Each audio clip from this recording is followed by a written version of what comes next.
Chapter 297. 3,000 versus more than 600, including the infamous 300 death guards of the Calamity Church. The difference in strength was completely disproportionate. The remaining 600 people in the valley had long since been destined to die. It was just that they needed to delay it for a few more minutes. Human lives became cheap. Along with ear-piercing screams of misery, mercenaries of different skin colors and races slowly collapsed into pools of blood. Strands of aura that were hard to see with the naked eye rose from the bodies of the recently deceased and gathered at a corner of the valley. As the Hand of Darkness, Han Shuo was extremely happy. He sat cross-legged in an area where no one could spy on him, allowing the three demons to observe the situation. He happily absorbed the strange energy that had yet to dissipate. Han Shuo, who was in the bloodlust realm, was restless, but was firmly suppressed by reason. Time passed as lives were lost. Of the 600 experts guarding the mithril mine in the valley, only 200 remained. Among them, the mages were still tirelessly casting all kinds of magic. Of course, their targets were the well-dressed mercenaries. Not a single one of them wasted any more magic on the death guards. Adam Menlo and his family's elite troops had arrived earlier. They only attacked Tanai's Lorton's group with magic crossbows from afar, watching the remaining members of Tanai's family being slaughtered without lifting a finger. It wasn't that they weren't willing, but that they didn't dare. The elites of the House of Menlo who could fly were all riding flying magic beasts. This group of elites was the foundation of the House of Menlo's survival. It was a pity that their numbers were too few, far from Tanai and Lorton's Cairo mercenary band. Although Adam Menlo's heart was bleeding as the members of the House of Menlo were killed one by one, he didn't dare approach them to save them. This was because he deeply understood that if he landed, what awaited them would be a devastating blow. He was waiting for Florida and Catter's men to arrive and surround Lorton's group from outside the valley. He was waiting for more members who could only travel on land to gather, and then he would explode his accumulated hatred on Lorton's group. "Father, save me!" In the middle of the valley, a middle-aged man who looked vaguely similar to Adam Menlo was riding on an armored black bull. He was anxiously looking at Adam Menlo, who was circling the valley on his flamingo. He let out a miserable cry. In front of this middle-aged man, Lorton gripped his berserker's battle axe and grinned as he surrounded him. The other berserkers beside Lorton were also snickering as they worked together with Lorton to keep an eye on him. Lorton wasn't in a hurry to kill him. Instead, he kept looking up at the sky, as if waiting for Adam Menlo to approach. However, after waiting for a while, Lorton only saw Adam Menlo's back turn, his shoulders trembling slightly. It looked like Adam Menlo's heart was twitching, but he had made the right decision. "No!" This middle-aged man screamed miserably as he was torn apart by Lorton's battle axe. His scream before his death caused Adam Menlo, who was on the flamingo in the distance, to almost lose his footing. The dull sound of iron hooves could finally be heard clearly. With Florida and Catter in the lead, a large number of mercenaries suddenly charged into the center of the valley. Adam Menlo, who was enduring the pain of being cut by blades, was the first to charge into the center of the valley with bloodshot eyes. Fighting aura shot out from the long spear in his hand, clashing with the flames spewed out from the flamingo, and taking a few lives in an instant. An even more desperate battle was taking place in Tanai. As a spectator, Han Shuo silently absorbed the murderous aura and coldly watched Tanai's hellish battle to the death, desperately suppressing his strong desire to participate. Time flew by quickly. The already evenly matched battle caused the eyes of several parties to turn bloodshot. This time, 90% of the powers in the Valley of Sunshine had participated. Whether it was for the mithril mine, for the power of the Valley of Sunshine, or for the hatred that had accumulated over the years, they all erupted in the valley. The unyielding life energy of the strong was absorbed to their heart's content. Very soon, the ground of Tanai was littered with corpses. The corpses piled up and caused the battle to begin. For the sake of profit and hatred, the various races used slaughter to their heart's content to play out this battle. Gradually, as Han Shuo absorbed the enormous amount of energy, a blood-red mist floated around him. The entire sky above the valley was suddenly shrouded in a blood-red mist. That terrifying murderous aura, along with the nauseating smell of blood, enveloped the entire valley. Unfortunately, the various powers in the valley, whose eyes were bloodshot, didn't notice this abnormal change. They still focused all of their attention on the enemy in front of them, using the weapons in their hands, their fists, and even their teeth to attack the enemy. Everyone seemed to have gone completely mad. Han Shuo, who was about to lose control of himself, forcefully suppressed his bloodthirsty desires and finally gave an order to the Earth Elite zombie hiding underground. Han Shuo understood that this wasn't the best time because the parties were still fighting. It wasn't time for one side to win yet. In principle, he could still wait a while longer. Unfortunately, Han Shuo understood that his current condition was extremely bad. Absorbing too much murderous aura at once was beyond what Han Shuo could bear. He was deeply afraid that he would lose his reason and not have a chance. 90% of the powers in the Valley of Sunshine had been reduced to a quarter of their original number. This was definitely the most intense battle in the history of the Valley of Sunshine. The major powers that had been fighting to the death suddenly felt the earth tremble violently. However, before they could react, every corner of the valley seemed to be exploding, and the thick smell of gunpowder instantly spread. At this time, there were people fighting in every corner of the valley. Every explosion caused great damage. The mercenaries who were fighting were suddenly engulfed by the underground explosions, their bodies immediately disintegrating into bloody chunks. For a moment, the valley cracked and the mountains collapsed. The sounds of explosions rose and fell incessantly. More than half of the surviving experts in the Valley of Sunshine died in this violent explosion. Due to the underground explosion in the valley, the huge rocks above also cracked. Rocks that were bigger than humans fell like raindrops. The huge rocks fell from a height of several hundred meters. That kind of violent impact was incomparably terrifying. All the experts who were careless and got smashed directly into meat paste. The various powers that had been fighting in Tanai were all dumbfounded by this sudden explosion. Now that 90% of the Valley of Sunshine's forces had joined in, this kind of earth-shattering bombardment didn't differentiate between friend and foe. The damage caused was even more exaggerated. Even if Loriton and the others were slow, they could still sense the scent of a conspiracy. The huge rocks continued to fall from above, and the entire valley was about to be sealed off. All the Tanai experts who had been awakened by the explosion suddenly reacted. All of them looked up to the sky and cursed as they fled in a sorry state. Loriton and the others' voices were even louder as they shouted for everyone to quickly retreat. If it wasn't for the explosion covering up the blood mist, perhaps these people would have discovered Han Shuo's existence. After all, the fiendish Han Shuo had left an unforgettable impression on them with his blood mist attack in this very valley. However, the rolling rocks had shattered the blood mist and could no longer form a distinct blood mist. Add to that the fact that the falling rocks were too terrifying, no one paid attention to the sky. All of them only cared about escaping and didn't expose Han Shuo's existence. The leaders of the major powers sensed that there was a conspiracy, and the resentment in their hearts was as endless as the waters of the ocean. However, they all understood that this wasn't the time to look into it. The group of leaders led by Loriton frantically ordered their subordinates to leave this place as soon as possible. Florida and the others had a bad premonition ever since they'd received the warning of the crossbow bolts. When they arrived in the valley and saw that the massacre had already occurred, and the explosions didn't differentiate between friend and foe, they immediately understood that Tanai's Loriton and the others had also been plotted against. Florida and the others turned pale with fright. They even thought that this was the work of one of the three empires surrounding the Valley of Sunshine. Their goal was to eradicate all the powers in the Valley of Sunshine and take complete control of the Valley of Sunshine. It was because of this that they naturally thought that the explosions were only the beginning, and that there might be a sea of soldiers from the other empires bearing their fangs at them. Therefore, when Loriton fled, they also fled in a panic.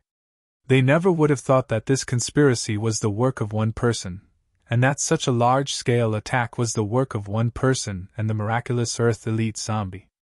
They completely lost their bearings as they fled in all directions. As the leaders of a faction, they naturally thought more, but it was a pity that not every mercenary under their command was that smart. Most of these mercenaries who lived on the edge of a knife were still simple-minded. The fierce battle with Tanai's side had caused their comrades to die one by one, and their enemies to run around them. These people didn't have the time to think and immediately attacked. Thus, even as they fled, the major powers were still locked in battle due to their unresolvable hatred. The sounds of metal clashing and the final screams of the dead continued for a long time outside the valley. However, at this moment, the instigator of all this had turned blood red and was surrounded by a strong killing intent. He was clearly on the verge of a breakthrough. On the contrary, the demon's lair edge hovered in the air above the valley, replacing Han Shuo as the current beneficiary of all the powers. Chapter 298. Corpses were strewn all over the ravaged valley. What was even more frightening was that most of the corpses weren't complete. Their severed heads were like blood-stained rubber balls, scattered all over the valley floor. They formed a stark contrast with the enormous blood-stained rocks. Broken limbs were like powerless tree trunks, quietly lying on the valley floor that had been split into long and narrow ravines. The scene of Azura Hell was serene and bloody under the moonlight. The soul energy that hadn't yet dissipated was drawn by some sort of force from the valley cliff, spiraling from incorporeal to tangible. Wisps of soul energy fluttered into the sharp hilt of the weapon that sparkled with a dark brown luster. The demon's lair edge silently stood on top of Han Shuo's head, like a loyal follower of its master. The dark brown edge didn't reflect any luster under the moonlight, but the wisps of soul energy that drifted in and met Han Shuo's murderous aura caused a dazzling change. Specks of star-like light shone brightly within the blood-red aura. The dazzling specks of light were like tiny dancing spirits. After slowly blossoming beautifully for a moment, they finally completely converged into the dull brown demon's lair edge. Nearly 2,000 people had died in this battle, and every single one of them wasn't weak. Naturally, their soul energy was also very abundant. 60% of this soul energy had entered Han Shuo's body, and the other 40% was being absorbed by the demon's lair edge. As the mastermind behind the scenes, Han Shuo had coincidentally eavesdropped on the battle, causing all the factions in the Valley of Sunshine to suffer great losses. All the leaders were panicking and making wild guesses, which led to Han Shuo's breakthrough into the bloodlust realm and the demon's lair edge's fierce aura once again. Clouds of blood-red mist were so thick that they wouldn't dissipate, forming strange lines that surrounded, entangled, and tightened around Han Shuo. Within the mist, Han Shuo's skin and flesh glowed with a dark red luster as his bones crackled. A terrifying aura of death, murderous aura fluctuated between strong and weak. His handsome face trembled strangely. This state lasted from the long night to the scorching sun. Gradually, the entire ruined valley was shrouded in the blood-red mist. The mist was as thick as a layer of clouds, covering most of the sky above the valley. The scorching sun couldn't penetrate the obstruction of the blood clouds, but instead increased the brightness of the bloody light, causing the entire valley to seem as if it was shrouded in a bloody hell. The corpse-strewn valley seemed even more desolate, evil, and terrifying due to this layer of bloody light. For 3 days in a row, the entire Valley of Sunshine was in a constant state of anxiety and fear. The blood cloud within the valley constantly changed, until blurry, shadow-like figures slowly drifted out from the back of Han Shuo's neck. These shadows that had separated from his body gradually merged with the blood cloud. Then, all sorts of grotesque, ferocious, and terrifying demon heads slowly materialized from illusory form. All of the blood clouds and blood mist merged with the shadows. After 5 days, they finally transformed into 12 monsters of different shapes but all the same sinister appearance. These monsters either had sharp heads and claws, or densely packed fangs like sharks, or had barbs growing out of their backs like barbs. These 12 demons were completely different from each other, but they all shared the same aura. It was a unique aura that came from Han Shuo's body. It was the same aura as Han Shuo's. Little Skull had been hiding in the crevice of the valley all this time. It was because of this familiar aura that the Earth Elite Zombie, and would elite zombie didn't make any unfriendly moves. Another 7 days passed. The 12 demons constantly changed their forms, sometimes even taking on the exact same appearance as Han Shuo. What was even more strange was that on the 5th day, there were actually 12 identical copies of Han Shuo hovering around Han Shuo. On the last day, the 12 constantly changing things returned to their original appearances as if they had returned to their original form. Then, they turned into rays of blood-red light and hid within Han Shuo's body. Han Shuo let out a light sigh. After all the demons had hidden themselves within his body, he opened his demonic eyes and swept his gaze across the entire valley. Han Shuo murmured, "I've finally reached the separate demon stage." Due to the enormous explosion, the valley had collapsed amidst the earth-shattering tremors. All of the paths into the valley had been sealed off, leaving only a sliver of sunlight in the sky. During this period of time, the little skeleton, Earth Elite Zombie, and Wood Elite Zombie had been guarding Han Shuo with all their might. The various powers in the Valley of Sunshine had sent their spies to investigate not long after the tragedy. Unfortunately, not a single one of them had escaped alive after being ambushed by the 3 dark creatures. They'd all turned into vengeful spirits like the mercenaries in the valley, and even their corpses were quickly rotting away. The stench of Tanai's rotting corpses was truly unbearable. Han Shuo creased his brow and thought for a moment. He reached out and grabbed the demon's lair edge floating above his head. As soon as the demon's lair edge entered Han Shuo's palm, it strangely turned into specks of dark brown light and disappeared without a trace. Activating the art of the demonic 9th heavens, Han Shuo broke through the air and left this hellish valley in the blink of an eye. 5 miles north of the Valley of Sunshine, at the top of a low mountain, Loriton of the Cairo Mercenary Band, Florida of the Rainbow Sickle Mercenary Band, Adam Menlo of the House of Menlo, and the chief of the Katter Orc tribe had all gathered. The leaders of the various powers in the Valley of Sunshine, including Trunks who had just returned from a mission, were all invited. The leaders of all the powers in the Valley of Sunshine had gathered here. Everyone had ugly expressions, especially the victims who had participated in the tragedy of the Mithril mine. Their faces were especially gloomy as they tried to find the truth and seek revenge, trying to come up with a countermeasure for the future of the Valley of Sunshine. Who is it? Everyone had the same question in their hearts. Apart from the few major powers that had experienced the tragedy and suffered heavy losses, anyone who hadn't participated in the incident had become a target of suspicion. Even some of the smaller factions in the Valley of Sunshine who'd escaped faster and suffered fewer losses had become suspects. Trunks, your Soul Destroyer mercenary band didn't participate in the battle this time. Among all the powers that didn't participate in the Valley of Sunshine, your Soul Destroyer mercenary band is the strongest. Now your Soul Destroyer mercenary band's strength isn't the slightest bit affected. Due to our heavy losses, your Soul Destroyer mercenary band's strength isn't too far off from ours. It seems that you're the biggest beneficiary this time. I'm thinking, could it be your doing? Florida of the Rainbow Sickle mercenary band said sinisterly as he stared at the relaxed Trunks, his handsome face covered with a dark green hue. Trunks, who was inwardly pleased, really didn't know how to repay the mastermind behind the scenes. However, on the surface, Trunks had a pained expression and was still pretending to sigh in pain. When he heard this, he suddenly slammed the stone table and stood up angrily. The hastily assembled stone table suddenly shattered into pieces. Trunks didn't even look at the experts around him blocking the broken stones. He only glared angrily at Florida and shouted, "If you want to spout venomous slander, then we'll fight to the death right now! Half a month ago, our Soul Destroyer mercenary band accepted a mission. All the experts, including myself, left the Valley of Sunshine. Chief Loriton knows this the best. We have the least to do with this matter. Florida, everyone is here today. If you really want to kill me, then we might as well have a fair and square duel.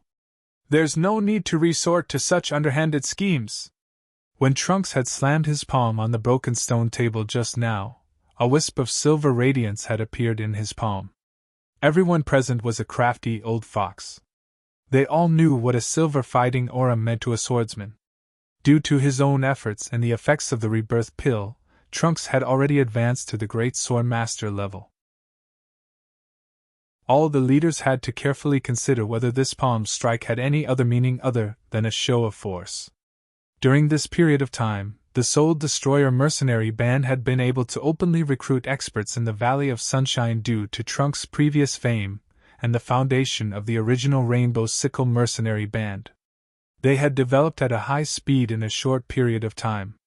If it wasn't for Tanai's tragic accident, perhaps the Soul Destroyer mercenary band wouldn't have been taken seriously by Loriton, Florida, and the others. It was a pity that Tanai's side had suffered disastrous losses. The strength they had accumulated over the past few years had been destroyed in a single day. With their sharply reduced strength, they no longer had the confidence to firmly deal with Trunks. In addition, the Soul Destroyer mercenary band was in the dark. The various powers still didn't know where their nest was. This caused the Soul Destroyer mercenary band to become a powerful existence that could stand shoulder to shoulder with the four great powers. The Great Sword Master Trunks had displayed his extraordinary strength as soon as he made his move. He had taken an unyielding and formal challenge to Florida. This attitude was clearly different from his previous concealment and obscurity. Although Florida, a light archmage, had also cultivated lightning magic, he had yet to completely recover from the serious injuries he had suffered at the hands of Han Shuo. Florida didn't doubt that Trunks would take the opportunity to tear him to shreds when he faced Trunks, who had advanced by leaps and bounds to become a great swordsman, with Trunks' unforgettable hatred for him. Therefore, Florida's cheeks trembled with anger as he gloomily glared at Trunks. In the end, he said in a low, stiff voice, "The most important thing right now is to find the mastermind behind the scenes. I don't have the time to fight with you right now." When these words were spoken, all those in power in the Valley of Sunshine understood one fact. Florida was afraid. Chapter 299. Trunks didn't persist and sighed. As a member of the Valley of Sunshine, I'm also very sad that such a tragedy has occurred. The most important thing now is to understand everything. Otherwise, if the enemy has other tricks up their sleeves, then the successive blows will be unbearable for any side. None of the leaders believed Trunks' lament.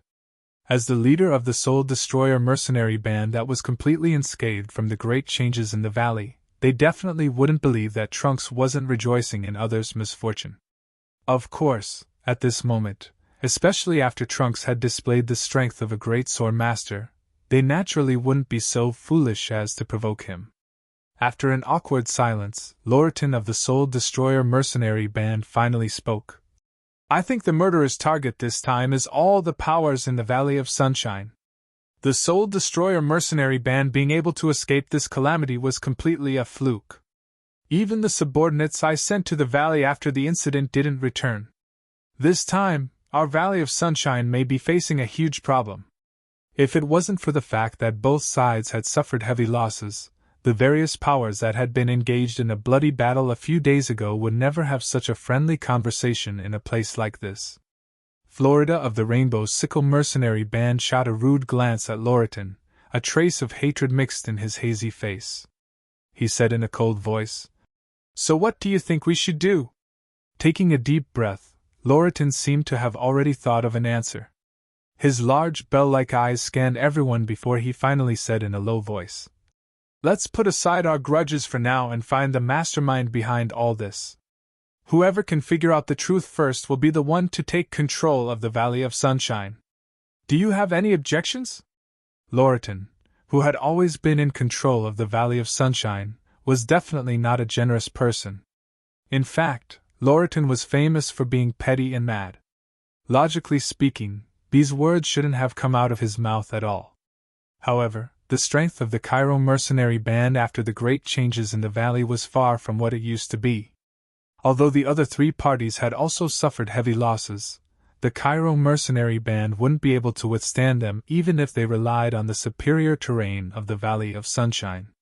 Rather than that, he might as well happily release the authority that he might not be able to hold, and use the future authority of the Valley of Sunshine as a bargaining chip to lure the three factions, causing them to split up over this authority that they couldn't hold for the time being. Although Loreton's limbs were well developed, his mind wasn't simple. On the contrary, being able to sit in such a high position in the Cairo mercenary band, Loreton had the mind of a schemer. Almost as soon as Loreton's words fell, the eyes of Adam Menlo and Catter, who'd originally been following Florida's lead, immediately shot out a glint of ambition. The two of them were silent for a while, and looked at each other. They didn't look at Florida's desperate wink, and actually agreed very readily. The leaders of the small forces that were originally tied to Loreton hesitated for a moment before nodding their heads one by one. When Trunks saw that most of them were nodding their heads in agreement, he also gladly agreed. When everyone's gazes landed on Florida, who originally had the highest chance of obtaining this power as long as Adam Menlo and Catter supported him, could only agree bitterly in his heart, even though he secretly cursed all the relatives of his two previous allies. Even he, Florida, had no choice but to submit to the irresistible trend. Very good, then we can discuss the details now, and even draft up an agreement. All the forces in the Valley of Sunshine will be supervisors to prevent anyone from going back on their word when the time comes. Loreton's face darkened as he grinned and proposed in all seriousness. This kind of agreement was as laughable as a prostitute saying she was still a virgin. However, there were times when it was necessary. Although everyone understood that the agreement would immediately be torn apart as long as one side was strong enough, it still needed a ceremony after all. Especially when everyone had a hidden enemy, this would always give them some psychological comfort. Therefore, the major forces in the Valley of Sunshine, each with their own ulterior motives, came to an agreement that they had to abide by in such a place.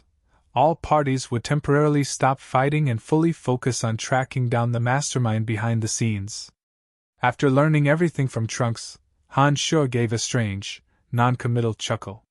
He didn't give any explanation to Trunks, and quietly left the Valley of Sunshine, this enormous maelstrom that everyone thought of as the mastermind. Trunks' heart trembled slightly at Han Sho's hair-raising smile before he left. He looked at the trace of pride in Han Sho's eyes that was difficult to detect, yet also seemed to be deliberately revealed. He suddenly seemed to have grasped something. However, Trunks didn't ask any questions. Instead, after Han Sho left, he led the Soul Destroyer mercenary band to carry out the magnificent feat of searching for the culprit with great fanfare. He appeared to be even more diligent than Loreton and the others. However, during this process, Trunks, who was openly searching for the culprit, took advantage of the convenience of coming and going to continue his shady business of recruiting soldiers.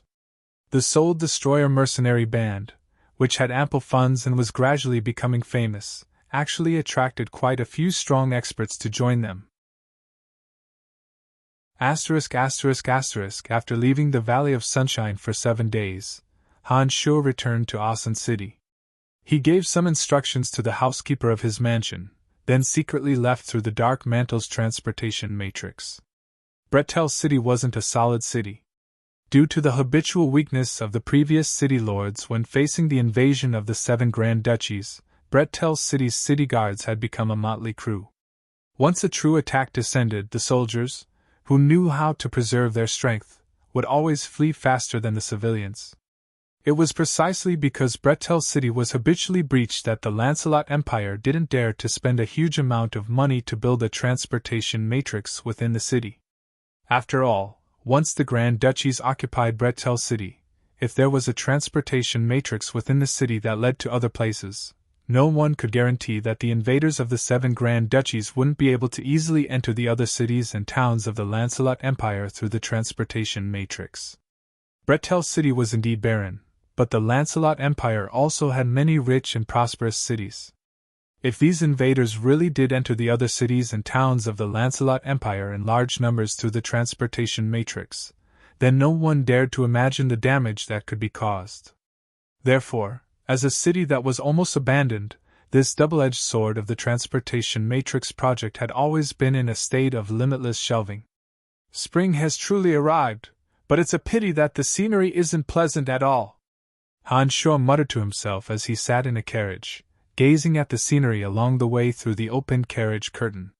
Starting from the transportation matrix in Seamus City, which was close to Bretel City, Han Shaw had been sitting in the carriage as it slowly drove towards Bretel City.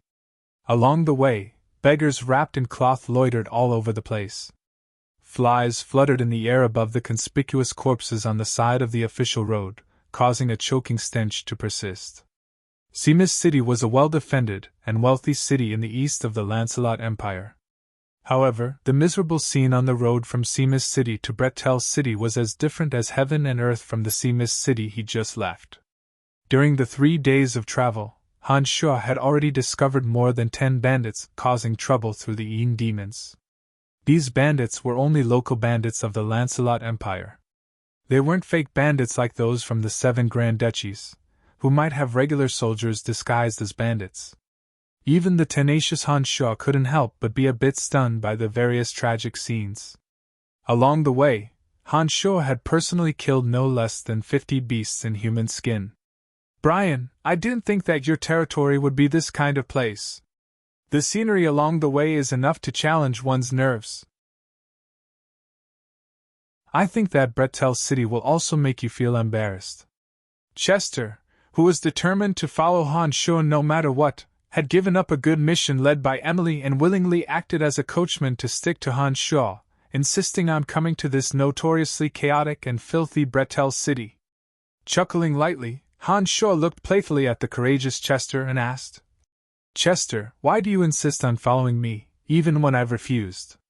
Chester, who was focused on acting as a coachman, had already become extraordinarily resilient along the way. He whipped the warhorse fiercely, stopping the extraordinary warhorse's curiosity towards a corpse in the grass on the left. He replied like a philosopher, "If you want to obtain more things, not only do you need perseverance and indomitable will, you also need at least a little bit of foresight." Interesting thinking. Han Shaw responded to Chester's reply with a faint smile. His eyes calmly watched the civilians around him fiercely fighting over a piece of bread. His voice was elegant, gentle, and indifferent. The situation in Bretel City was so bad that apart from some of the original residents who were unwilling to leave their ancestral lands, some special merchants who tried to use violence, and the nobles and soldiers who couldn't leave due to their duties, the rest of the civilians were trying their best to break free from the shackles of sin. They desperately wanted to enter the rich and peaceful Seamus City. However, the road to Seamus City wasn't peaceful. Even if they risked their lives to reach the city gates, they would still be mercilessly turned away if they didn't have an expensive entrance fee. These civilians of the Lancelot Empire would be left to fend for themselves. After all, the poor civilians would only become the most despicable and unstable beggars in Seamus City. With Seamus City's capacity, it couldn't have too many beggars that would affect the city's image. Therefore, even the nobles and merchants could enter the city. The civilians of Bretel City who could prove that they had the ability to live could also enter after paying a considerable fee. Otherwise, even if they died outside Seamus City's gates, the guards wouldn't feel the slightest bit of pity. "So this is my territory, I've finally arrived," Han Shaw muttered to himself as he gazed at the wide-open Bretel City in front of the dilapidated city gates. Chapter 300. A carriage that couldn't be considered extravagant sped through the dilapidated city gate. There were few people on the streets. Occasionally, 1 or 2 people could be seen with eyes full of resentment and despair. This was a silent protest against their miserable lives. Bretel City was just as dirty as Han Shaw had expected. The scenery was only slightly better than what he'd seen along the way. A few lazy soldiers watched the carriage enter the city indifferently. They actually didn't question him about his origins or urge him to pay the entrance fee.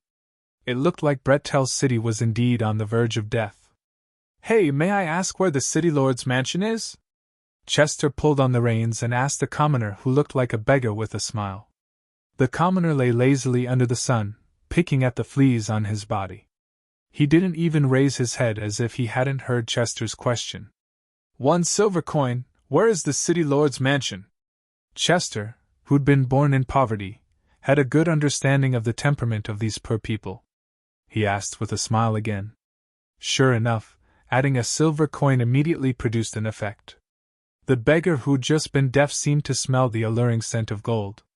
He suddenly focused all his attention on Chester and pointed in the direction of East Street, saying, "Go straight for 300 meters. The tallest and most dilapidated mansion is the city lord's mansion." A silver coin glittered under the sunlight as it rolled down to the ground in front of the beggar. Chester didn't thank him. He only jerked his warhorse and the carriage slowly left, heading straight for the city lord's mansion. The beggar hurriedly picked up the silver coin and clutched it tightly in his palm. He then looked in the direction the two had left and murmured, "Someone actually came to Bretel City. If it's not a profiteering merchant, then it's that legendary unlucky count. What a pitiful fellow." Once Bretel City was invaded, the city lord's mansion would become the focus of attention. The walls of the tall building weren't sturdy, and there were even a few holes that hadn't been repaired from the explosions. When Han Shuo's carriage entered, there were only less than 5 maids and a dozen or so soldiers. These maids and soldiers looked at Han Shuo coldly. They did not have the enthusiasm that a subordinate should have. Of course, it was even more impossible for them to welcome Han Shuo at a banquet that was normally held in other regions. The city lord's mansion was at least 5 times larger than Han Shuo's mansion in Asan City. However, this city lord's mansion didn't have any good points apart from its large size. Because the city lord was always the first to leave after every invasion, the city lord's mansion that didn't have any soldiers stationed there was often the first to be looted.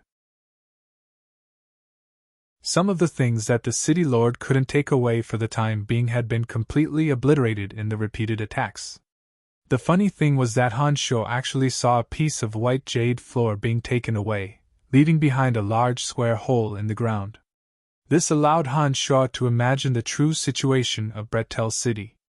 "Can you tell me about the current situation in Bretel City?" Han Shuo asked Dick, the person in charge of the Dark Mantle, after hearing the news and sitting down in the dilapidated hall at the center of the city lord's mansion. Dick was a man in his 40s. His appearance was ordinary, with only the bridge of his nose appearing rather high. This was a characteristic of the mountain people of Bretel City. Dick respectfully saluted Han Shuo, speaking in a somewhat awkward imperial language. When the previous city lord of Bretel City left, he took with him a total of 500 family soldiers. Currently, there are only 3,000 soldiers in the entire Bretel City, and less than 50,000 residents in the city. 3,000 soldiers is simply not enough to guard Bretel City's city gates. Not to mention that these soldiers often escape faster than the civilians. Bretel City's defenses have been damaged time and time again. Without funds to repair them, the city has almost lost its defensive capabilities. The true local mountain people of Bretel City mostly live on the steep mountains around the city. These mountains produce some valuable ores. Since the mountain people are very familiar with the terrain of the mountains, coupled with the fact that the mountains are indeed very difficult to attack, they have been able to resist every invasion by the 7 Grand Duchies. Up until now, Bretel City has actually been relatively safe. This is because the 7 Grand Duchies have experienced dozens of large and small invasions. They all understand that there's no more profit to be reaped from Bretel City. To them, wasting time to plunder Bretel City is no longer able to reap the rewards they deserve. Therefore, there haven't been any more invasions in the past few months. On the contrary, the mines guarded by the mountain people in the mountains around Bretel City have become the targets of attacks by bandits and private soldiers. However, the mountain people are not as incompetent as the Empire's soldiers because they have the geographical advantage. Up until now, they have been able to barely pass through the mountains at the speed of a turtle. Han Shuo gradually gained an understanding of the situation in Bretel City under Dick's introduction. When Dick finished, Han Shuo glanced at a soldier in the city lord's mansion and said, "Summon all the soldiers of Bretel City to the front of the city lord's mansion. I want to see what these soldiers look like." "Yes, Lord Count," the soldier replied lazily, riding a weak and thin horse at a moderate pace out of the city lord's mansion. "My lord, you will be disappointed." Dick shook his head and sighed as he said to Han Shuo, "I know. However, I want to make sure that I won't be disappointed in the future." Han Shuo said with a light smile, then furrowed his brows in silence. After nearly 2 hours, the soldiers scattered all over Bretel City gathered in front of the city lord's mansion at a moderate pace, with no order or military discipline. None of these soldiers were very strong. Perhaps it was because of the food they ate, but they had a sickly complexion. That kind of sloppy mental state without a trace of a soldier's spirit was proof that their combat strength was bound to collapse at the first blow. The long swords, bows, and spears in their hands were all rusted and of inferior quality. Han Shuo even felt that a sharp weapon forged by the dwarves could break all of their weapons. Only a third of these 3,000 soldiers were young men in the prime of their lives. The rest were old men past their prime. Who could count on these people to have any fighting strength? Han Shuo stood on the high platform of the city lord's mansion for a while, pondering for a while with a calm face. He grinned maliciously and said, "From today onwards, your good days are over. All soldiers over the age of 50 will be expelled from this troop. I will guarantee that these people will have a normal life. The remaining soldiers will be given enough food to fill their stomachs. You will also be given brand new weapons, armor, and war horses. Of course, you will also be tortured by cruel training. When the next invader comes, you will wash away the previous shame with blood. With me here, Bretel City will change." The elderly soldiers below were incessantly clamoring. They were indifferent to Han Shuo's proposal to have them leave the army, but were full of doubts about Han Shuo's guarantee of food and clothing. The young soldiers looked at each other in dismay, slowly pondering the meaning behind Han Shuo's words. They didn't know what he wanted to do. Beside Han Shuo, Dick, the person in charge of the dark mantle here, looked at Han Shuo in astonishment and asked, "My Lord Count, are you serious? Your lordship, even if we have more than 1,000 people with weapons and war horses, do you think that we can withstand the attack of 10 to 20,000 bandits, or the 30 to 50,000 regular soldiers of the 7 Grand Duchies with such a dilapidated city wall?" A soldier with a rough appearance and a full beard shouted as he looked up at Han Shuo. "This isn't something you should care about. As a soldier, if you can't stop the enemy's invasion, then use your own heads to wash away the shame of failure. If you dare to struggle at death's door and flee, I'll personally slit your necks." Han Shuo looked coldly at the brawny man and berated, "City Lord, I think you should leave this place as soon as possible. This place has already been abandoned by the Empire. Do you think you alone can change the current situation of Bretel City? Without 100,000 elite soldiers of the Empire standing guard, Bretel City will never be able to change the situation of being invaded. If you want to court death, please don't take us with you, okay?" The soldier was extremely disdainful, turning a blind eye to Han Shuo's coldness as he retorted. Whoosh! A dark brown luster flashed past. No one could clearly see what it was, but the head of the soldier who'd been arguing with Han Shuo fell to the ground just like that. Fresh blood spurted out from his neck like a paintbrush sketching a bright painting on the ground. From now on, all you have to do is listen to orders. You don't need to have any doubts. Even if you do, just rot them in your hearts. Han Shuo's voice was strangely cold and murderous. That kind of ruthlessness was like that of a butcher's, causing the soldiers below to keep quiet out of fear. A troop of more than 100 people riding brightly colored war horses and wielding bright weapons slowly rode towards the city lord's mansion. One of them was wrapped in silver armor and held a silver spear. He bowed slightly towards Han Shuo and said, "Sir Count, Earth Knight Falk will serve you and obey all your orders." Han Shuo didn't need to think too much to know that this Falk must have been arranged by Lawrence. Han Shuo could feel the murderous aura of a fierce warrior from this person. He understood that this person was a true soldier who'd experienced hundreds of battles. Han Shuo immediately looked at the Bretel City soldiers below with malicious intent and laughed mischievously. "Falk, from today on, I'll leave them to you. Use the cruelest methods to train them. I won't blame you if they die during training."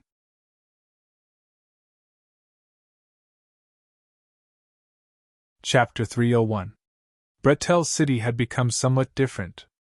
The commoners in the city dressed like beggars often saw scenes that were different from the past.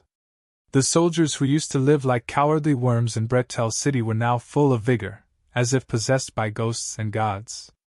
They would actually line up in neat lines, panting and running while carrying heavy loads, or practice sword skills in the city lord's mansion that had been repaired.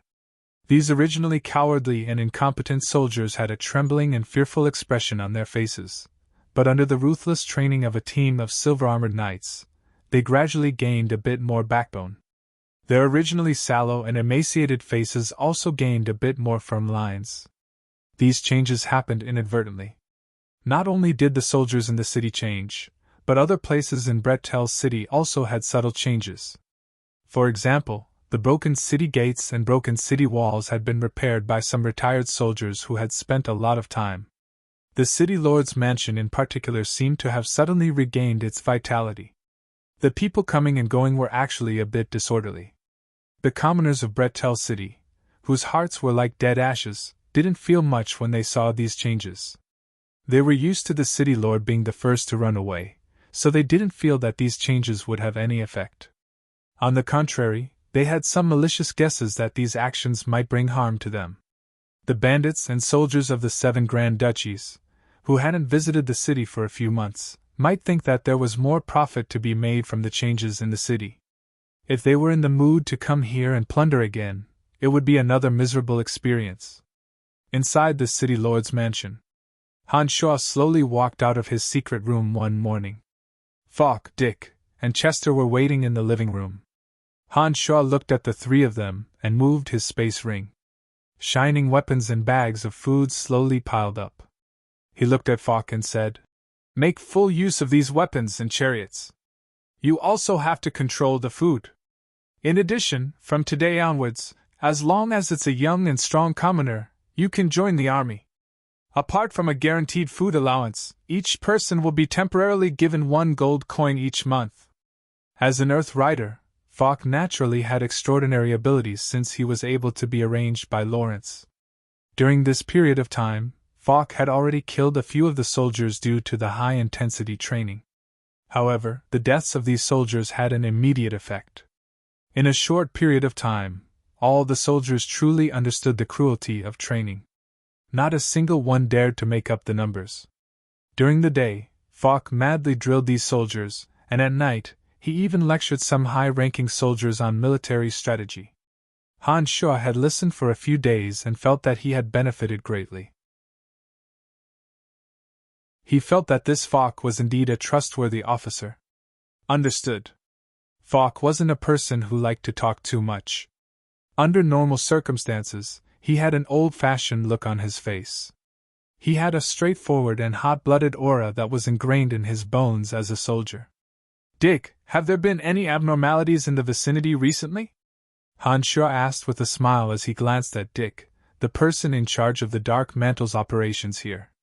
"My Lord Count, apart from some commoners who don't understand your actions, there hasn't been anything out of the ordinary around Bretel City. However, according to our Dark Mantle's observations, I believe that a group of bandits will arrive in the next few days. Of course, their target should only be the mountain people on Mount Tali near Bretel City," Dick replied courteously. Although the soldiers of Bretel City were cowardly and incompetent, the Dark Mantle was still operating normally. There were Dark Star envoys hiding in the surrounding mountains. Nodding, Hans Shaw said with interest, "Very good. Keep a close eye on this matter. You must find out when those bandits will return, as well as their numbers and movement routes. Falk, perhaps we should also test out these soldiers. If we don't give them a bit of stimulation, I think it will be very difficult for them to truly grow." "My lord, your words make a lot of sense. I will make them more spirited," Falk replied. 3 days later, on Mount Tali to the southwest of Bretel City, a battle that frequently occurred was currently playing out. Redbeard Troda was leading 4,000 fierce bandits, recklessly charging up Mount Tali. The mountain people hiding in the rocks, trees, and shrubs on the winding mountain path used bows and arrows to obstruct the bandits from ascending the mountain. The mountain people had long since gotten used to this kind of attack and naturally had their own way of dealing with it. The falling rocks and arrows caused quite a bit of damage to the bandits. The mountain people hiding behind the rocks were much braver than the soldiers of Bretel City. They didn't fear the bandits' attacks at all and used all kinds of attacks to attack the invaders. Falk, do you think these bandits will be able to win? At the foot of Mount Tali, Han Sho was a distance away from the bandits. He turned his head to look at Falk and asked.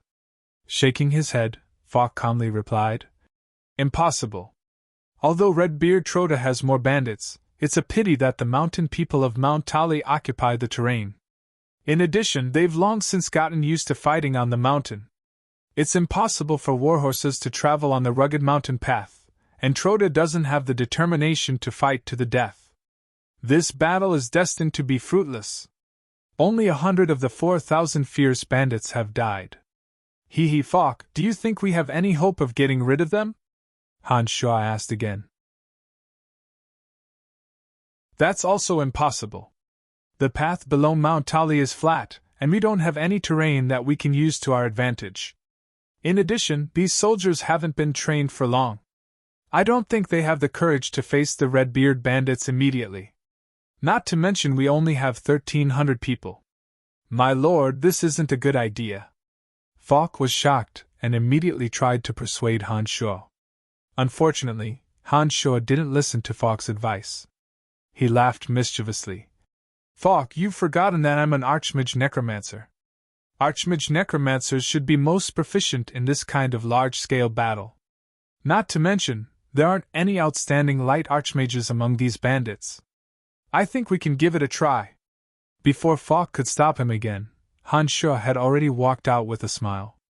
As he walked towards the Redbeard bandits, Han Sho ordered, Attack with me. I think you know what to do. Han Sho took out the skeletal staff from his space ring and chanted a low incantation. Dark creatures appeared one after another.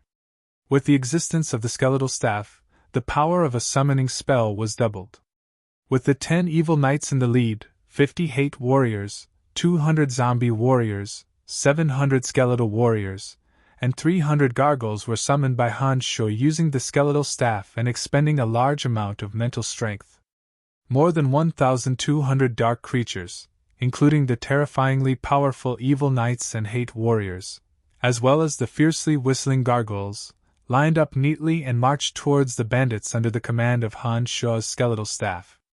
When Falk saw that so many dark creatures had appeared under Han Sho's incantation in just a few short minutes, Falk's expression became somewhat dazed. Only when Han Sho's figure was about to disappear from his line of sight did he suddenly react. He abruptly roared at the fearful soldiers behind him. Today is the day to test the results of your training. You've all seen the City Lord's methods. I don't doubt that he has the strength to kill all of you by himself.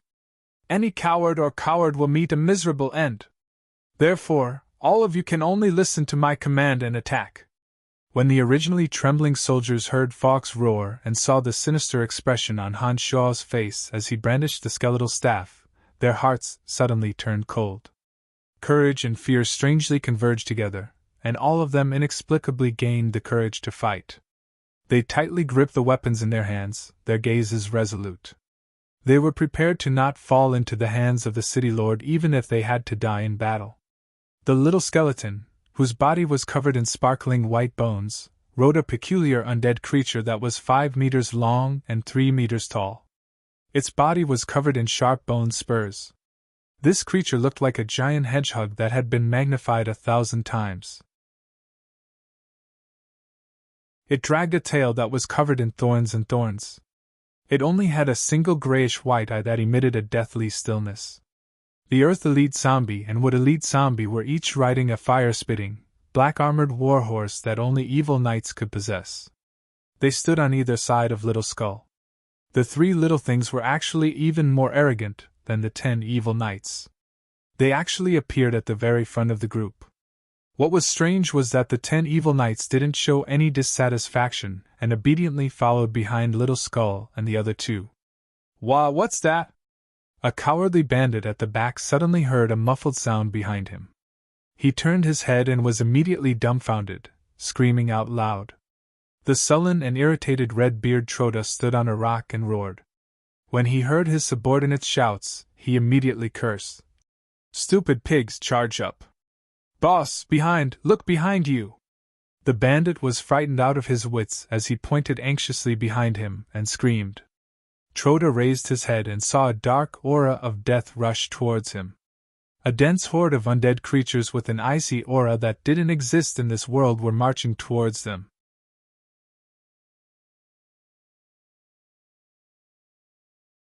Chapter 302. Why are there dark creatures here? Redbeard Troda was stunned. He couldn't help but pause in his actions of commanding his subordinates to attack Mount Tali. He looked at the densely packed undead creatures in bewilderment. Boss, I think these damned dark creatures are targeting us. The trembling, timid bandit felt as if the warm spring had turned to winter when he was glared at by Little Skull's purple eyes. He felt a bone-chilling coldness. Light magicians, get rid of these filthy dark creatures! Troda obviously saw that the situation wasn't looking good and roared at the mages facing Mount Tali. There weren't as many mages on the profound continent as there were knights and swordsmen. The fact that there were a few mages in this bandit group spoke volumes of their extraordinary strength. A light journeyman mage and a light adept mage deeply understood that they would be the ones to deal with these dark creatures. The two had already started chanting magic as soon as Troda's voice fell. Rays of dazzling light swords and balls of light sparkled with a pure and holy light as they slowly shot towards the approaching undead creatures. The Earth Elite zombie at the forefront scratched its head foolishly when it saw the light magic descending upon it. It suddenly disappeared into the ground from its flaming black warhorse. However, a barrier formed from dust suddenly appeared and blocked most of the light swords and balls of light.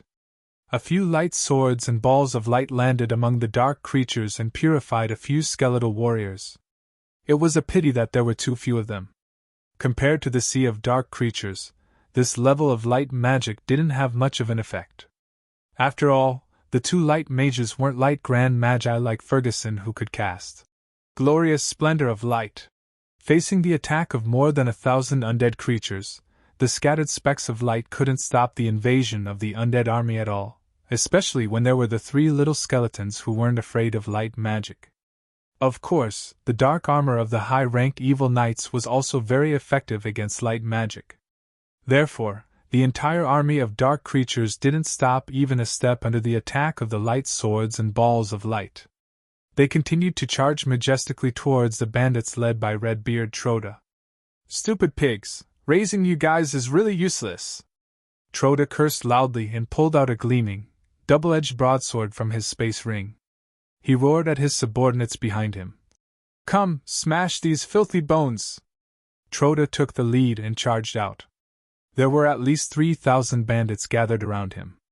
These bandits, who had no sense of strategy, followed behind Troda like a swarm of bees, fiercely charging at the dark creatures. Falk led a group of terrified soldiers in a completely different direction from the dark creatures. These Bretel city soldiers looked fearfully at City Lord Han Shaw floating in the middle of the undead army. They seemed to remember Han Shaw's ruthlessness. None of them dared to cower. Prepare the crossbows and arrows. Shoot them to death! You bunch of idiots, focus all your attention! Falk couldn't help but curse loudly when he saw that the soldiers on the battlefield still dared to be distracted and look around. The soldiers, who were used to being cursed, raised the bows and arrows in their hands amidst the curses. They aimed at the Redbeard bandits charging from the foot of the mountain, and fired wildly. Although these people's aim wasn't very good, the Redbeard bandits were too densely packed together. As long as the strength of the arrows was enough, they would draw blood when they landed in the swarming crowd. On one side were soldiers who had just been trained for a short period of time and dared to resist the bandits, for the first time. On the other side were a group of hot-tempered bandits who didn't know how to fight at all. As the defenders, the arrows and crossbow bolts in the hands of the soldiers had indeed received quite a bit of lethality. Rows and rows of arrows rained down, and more than 300 bandits were killed just like that. Another 500 to 600 bandits were either lightly or heavily injured. The bandits finally charged from the foot of the mountain after paying the price of 300 lives. At this time, the bandits had two choices. They could either attack the Bretel soldiers on the left, or the slowly advancing undead army in front of them. Troda was extremely furious at this moment. He finally recognized that the ones who dared to attack his subordinates were actually the cowardly soldiers of Bretel City. This group of Bretel City soldiers who always fled like dogs had always been a laughing stock among the other grand duchies and bandits. However, these soldiers had actually dared to pick up their weapons and attack his subordinates at this time. They'd even caused quite a bit of damage. This was an unforgivable insult to Redbeard Troda. Therefore, Troda, who'd charged from the foot of the mountain, immediately roared madly. "Brothers, chop up this group of bastards!" Troda once again took the lead and roared angrily as he charged towards Fawkes' group of soldiers. He didn't attack the undead creatures in front of him like he'd originally planned. However, even though he didn't attack the undead creatures, the dark creatures controlled by Han Shu and Little Skull wouldn't let them off in a friendly manner. When the dark green canopy of necromancy covered the bright red light of the evening, a thick aura of death slowly spread out from the canopy of necromancy. The bones of the undead creatures that bathed in the canopy of necromancy all shone with an evil luster. Their slow-moving attack speed suddenly increased by 3 times. Even the sluggish hate warriors started moving as fast as gargoyles. Following a string of cryptic and profound magic incantations, grey liquid rippled out from the water and poured down from the sky. The path the bandits took towards Fawkes' group of soldiers was filled with acidic swamps that were emitting green smoke. The bandits who'd rashly stepped into the acid swamps suddenly howled miserably. Under the corrosion of the acid swamps, their skin and flesh rapidly fell off from their bones. In the blink of an eye, 50 to 60 living skeletons of all shapes and sizes appeared in the acid swamps. "Damn it! Avoid those things that are emitting green smoke!" Troda shouted loudly, then glared angrily at Han Shu, who'd gracefully released necromancy magic. He roared, "Evil necromancer, why do you have to be enemies with us? I've never offended you!" Temporarily halting his incantation, Han Shu glanced at Troda with interest. A charming smile appeared on his face as he said softly, "Bretel City is my territory. Do you think you've offended me by burning, killing, and looting in my territory? Haha, so you're that unlucky new city lord. Do you think Bretel City is Seamus City? Do you think a necromancer like you can change the situation in such an abandoned place?" Troda actually mocked when he saw Han Shu reveal his identity. "How would I know if I don't try?" Han Shu replied with a light smile. He pointed the skeletal staff in his hand at Troda and ordered, "Children, tear them apart!" Little Skull, who was riding on the enormous undead creature, emitted a hazy purple light from his purple demon eye. He glanced at the undead creatures that were swarming towards Troda, his empty right hand abruptly slapping the undead creature beneath him. This undead creature that looked like an enormous hedgehog suddenly shook out 3 pairs of 5-meter-long wings that seemed to be made of green rotting flesh. The enormous undead creature flapped its green wings and directly carried Little Skull into the air, sweeping towards Troda. This was like a bugle call to charge. As soon as Little Skull and the undead creature flew away, the group of gargoyles circling above quickly flapped their bat-like wings and closely followed behind the undead creature covered in spikes, attacking Redbeard Troda's bandits. Floating in the air, Han Shu sized up the spike-covered undead creature through the Yin Demon. He didn't know why, but he felt that the densely packed snow-white bone spikes on its body was somewhat familiar. After carefully examining it through the Yin Demon, Han Shu suddenly recalled the bone spikes from super-rank magical creatures that Little Skull and the Earth Elite Zombie had collected in the Forbidden Land. Those bone spikes that contained a strange energy were shockingly similar to the spikes on this undead creature. Could it be that this undead creature that I've never seen before was refined by Little Skull? This thought suddenly welled up in Han Shu's mind for no reason, but was immediately rejected by Han Shu with a shake of his head. This idea was too outrageous. As a Little Skull that he'd refined, it shouldn't have such a strange ability. "Don't kill him! I want that leader alive!" Riding on the strange undead creature, Little Skull quickly flew above Troda. Han Shu suddenly shouted as he watched Little Skull and the undead creature swoop down towards him. From Dick, Han Sho knew that this bandit named Troda had looted Brettel's city many times in the past few years. Han Sho wanted this bandit leader, who'd raked in so much wealth, to spit out all the wealth he'd swallowed. After all, Brettel's city currently needed a large amount of gold coins. Just the 200,000 gold coins that they brought over wasn't enough to sustain the city.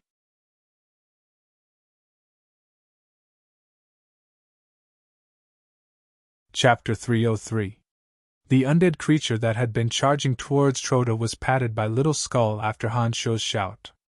Little Skull and his mount suddenly changed directions, circling around Troda and charging into the dense group of bandits. Troda yelled as he shot out rows of arrows. A few of them landed on the undead creature, but unfortunately, they didn't pose any hindrance to it. The undead creature, resembling a porcupine, charged into the dense group of bandits under Little Skull's control. Pft. This powerful undead creature landed in the middle of the bandits, its sharp spikes piercing through 5 bandits. 3 of them were torn apart by the spikes, while the other 2 were sent flying through the air. 300 gargoyles whizzed over, flapping their bat-like wings as they swarmed forward. Dozens of bandits didn't even have time to defend before they were torn into a bloody mess by their hook-like claws. The dark creatures that couldn't fly, under the lead of the Earth Elite Zombie and Wood Elite Zombie, joined forces with 10 evil knights on fire-breathing black armored beasts and landed in the middle of Troda's red-bearded bandits. More than 1,000 undead creatures of all kinds charged directly into the middle of the bandits. These undead creatures that didn't fear death didn't feel any pain at all. They either used the sharp weapons in their hands or their claws and teeth to launch a frenzied attack on the bandits. Among them, the skeletal warriors were the weakest. Their bones would often shatter under the powerful bombardment. Apart from this, the higher-ranked zombie warriors' bodies were already very sturdy. The strength of the iron rods they wielded was also very fierce, often giving the bandits a lot of trouble. As for the enormous hate warriors, they were even more difficult to deal with. It often took 4 or 5 bandits working together to barely resist them. Apart from light magic, only fire and lightning magic could harm these powerful undead creatures. Even if some ordinary physical attacks broke the hate warriors' arms and legs, they still couldn't stop their attacks. 10 of the most valiant evil knights raised their enormous white bone spikes. Each one of them possessed great destructive power. With a wave of the enormous white bone spikes, 5 or 6 bandits would be swept to death. The black armor formed by the strange minerals in the Death Abyss was much more resistant to magic than the normal armor in this world. Undead creatures were strange existences that were not easily harmed by physical attacks, so these 10 evil knights were a nightmare for bandits. They couldn't seem to find a way to deal with them. Han Sho, who was suspended in the void, waved his skeletal staff and chanted a cryptic spell. The greenish-black canopy of undead was shrouded in a dense death aura. Ripples spread into the air and formed acidic swamps. Undead creatures didn't pose any hindrance to the acid swamp, but once a living person without an aura of death fell into the acid swamp, their skin and flesh would immediately melt. "You damned stupid pigs, do you only know how to watch from the side?" Fawk cursed loudly and pointed his silver spear at the bandits. He roared, "Aim and shoot!" There were more than 4,000 savage bandits, and their strength couldn't be underestimated. Han Sho had also summoned more than 1,000 undead creatures, but most of them were the lowest-level skeleton warriors. However, these skeleton warriors were the weakest in terms of battle strength and often couldn't pose any real threat to the bandits. Therefore, it was impossible for the undead creatures to completely annihilate this group of 4,000 bandits with just a few hate warriors and evil knights. Fawk roared as rows of arrows landed among the bandits, and even the undead creatures. For high-level undead creatures like the hate warriors and evil knights, a few arrows wouldn't cause them any harm. Therefore, even if their attacks missed, they wouldn't cause much damage to the undead creatures. The novice archers heaved a sigh of relief when they saw that the hate warriors were still able to attack the living people around them without any problems even after a few arrows pierced into their bodies. They were able to fire freely. Now that they no longer had any worries, The archery skills they'd gradually grasped during their daily training slowly came into play. More and more of the Redbeard bandits were killed under the rain of arrows. Han Shuo, who'd been coldly observing the entire battle situation, suddenly had a thought. The magic that had been scattering through the acid swamp temporarily stopped, and a narrow, winding path appeared from Troda's side to Fawkes' side. The narrow path could only fit 3 or 4 people, but it seemed to leave some hope of attacking Fawkes' group. "Attack! Kill these damned cowardly soldiers of Bretel City!" Troda pointed at Fawkes. The bandits that had surrounded him charged towards Fawkes with Troda in the rain of arrows. The soldiers, who'd gradually gotten used to the oncoming charge, mercilessly sent even more arrows towards Troda's group. The charging bandits fell to the ground like porcupines, their bodies full of arrows, javelins, and spears. Their deaths were also strange. On the mountainside of Mount Tali, the leader of the mountain people, Fulkin, who was tall and had a high-nose bridge, wore a set of armor that was not considered rare. He looked at the chaotic battle at the foot of the mountain in confusion and said, "What's going on?" Fulkin was the leader of the mountain people on Mount Tali. He'd lived on Mount Tali for the past few years, exchanging ore for daily necessities. This group of about 1,000 mountain people had been reduced to less than 600 in the constant fighting. If it wasn't for the mountain's terrain, they would have long since been breached by the bandits. "I don't know who that necromancer is, but those soldiers should be from Bretel City. Oh, how dare these Bretel City vermin take up weapons! My eyes must be playing tricks on me." The old miner Turiev stood on tiptoe on a tall rock, looking down with the same puzzlement. "I've heard that Bretel City has a new city lord. Does this new city lord really want to change Bretel City?" Fulkin couldn't help but exclaim softly, astonishment in his eyes. "Rumor has it that the new city lord is called Brian. He seems to be a necromancer, and has even killed a great sword master of the Brute Merchant Alliance. He's a demon who's challenged many experts of the Empire. No one has been able to escape from his palms, leaving no one alive in every battle." Turiev couldn't help but remind Fulkin when he'd heard some news from Asen City from some merchants who'd recently come over. As the master of the mountain people on Mount Tali, Fulkin thought for a moment with a dark expression, then said, "That damned bandit Troda has killed many of our people. Even my younger brother died in his hands. No matter what, Troda's situation isn't looking good now. It looks like we don't need to stay on the mountain to defend." "Fulkin, you mean we should charge down the mountain and fight to the death with Troda?" Turiev was startled and asked. Nodding, Fulkin snorted and suddenly shouted, "Perhaps today is the day for us to take our revenge. That damned bandit Troda has killed too many of our people. Don't let him leave Mount Tali alive!" Fulkin walked out from behind the rock after he finished speaking and charged towards the parties fighting at the foot of the mountain. The mountain people who'd been hiding among the rocks and shrubs suddenly erupted with accumulated hatred when they heard Fulkin's words. They followed behind Fulkin and charged towards Fawkes' group. For Fulkin and the others, it was best not to get too close to strange existences like the undead creatures. After all, these creatures didn't belong to this world. It would be a waste if they attacked them as well. In addition, there were many acid swamps of various sizes in the middle of the undead creatures. Dozens of white skeletons that had just shed their skin and flesh could be seen in the acid swamps.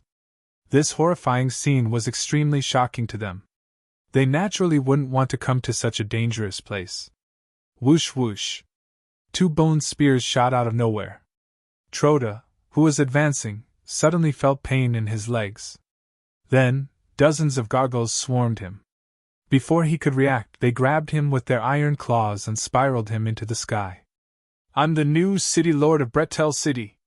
My name is Brian. Nice to meet you, Troda." Han Shuo's voice sounded courteously. When Troda reacted, he found that Han Shuo was looking at him with a faint smile. For Gargoyle's iron claws had pierced through his back. The 4 gargoyles flapped their wings to keep him from falling to his death. "What do you want?" Troda was indeed a bandit leader. Even though his back was dripping with blood and in great pain, Troda's expression was still fierce as he glared angrily at Han Shu and roared. I don't want anything, I just want all your wealth. Everything you've plundered from Bretel City all these years, spit it all out. Han Shu was in a good mood as he chuckled lightly. Just kill me, I won't give it to you even if I die. Ha, you won't be able to obtain that wealth. Troda laughed maniacally, as if he didn't know how to spell the word death. Pfft. 3 bone spears pierced through Troda's abdomen and chest. Han Shu smiled faintly. You seem to have forgotten that I'm a necromancer. Necromancers not only have powerful control over dark creatures, but are also very familiar with souls. Even if you die, I can still obtain everything from your soul.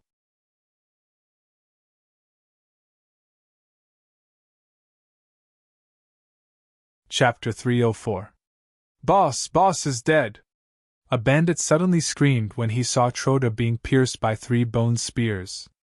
Faced with the undead creatures and Bretel City soldiers, the bandits had all lost their will to fight after Troda's death. The fearless bandits suddenly began to think about their own lives. No one thought of avenging Troda, each and every one of them fled in a panic. A hazy green shadow was wrapped up by necromancy magic released by the skeletal staff. Han Shu solemnly chanted a cryptic incantation, absorbing the memories in the soul's mind. After a while, Han Shu waved the skeletal staff and the soul turned into green smoke that dissipated. The gargoyle grabbed Troda's corpse and brought it in front of Han Shu. Han Shu reached out to take the space ring from Troda's corpse, then casually tossed the corpse away. Having obtained Troda's memories regarding wealth, Han Shu let out a light sigh of satisfaction and looked at the chaotic battle in the distance. Under the undead creature's attacks, a portion of the Red-Beard bandits, who'd suffered heavy losses, rushed to Fawkes' side. Under Fawkes' command, the soldiers who'd been hiding in the distance and shooting arrows fearfully switched their bows and arrows to broadswords and spears. With Fawkes' 100 experienced knights leading the charge, they attacked the bandits, charging over. Fulkin and the mountain people of Mount Tali also rushed down from the mountain, joining forces with Fawkes and the soldiers of Bretel City. They encircled and annihilated the Red-Beard bandits who'd lost their will to fight after their leader's death. Han Shu controlled the situation through the 3 demons. He knew that the bandits were destined to suffer a crushing defeat this time. The undead creatures still died one by one under Han Shu's command. Having reached the separate demon realm, Han Shu no longer needed the power of these souls. However, the demon's layer edge in Han Shu's chest was still working, silently absorbing the energy that was hard to see with the naked eye. Han Shu hovered in the air until he discovered that the bandits had escaped from the undead creature's area. He discovered that Little Skull was riding that strange giant hedgehog among the undead creatures, howling as he chased after the bandits.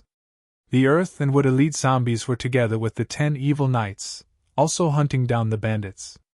After an order was passed down, the remaining skeleton warriors and zombie warriors squatted down in the area and began to collect the spoils of war from the bandits' corpses.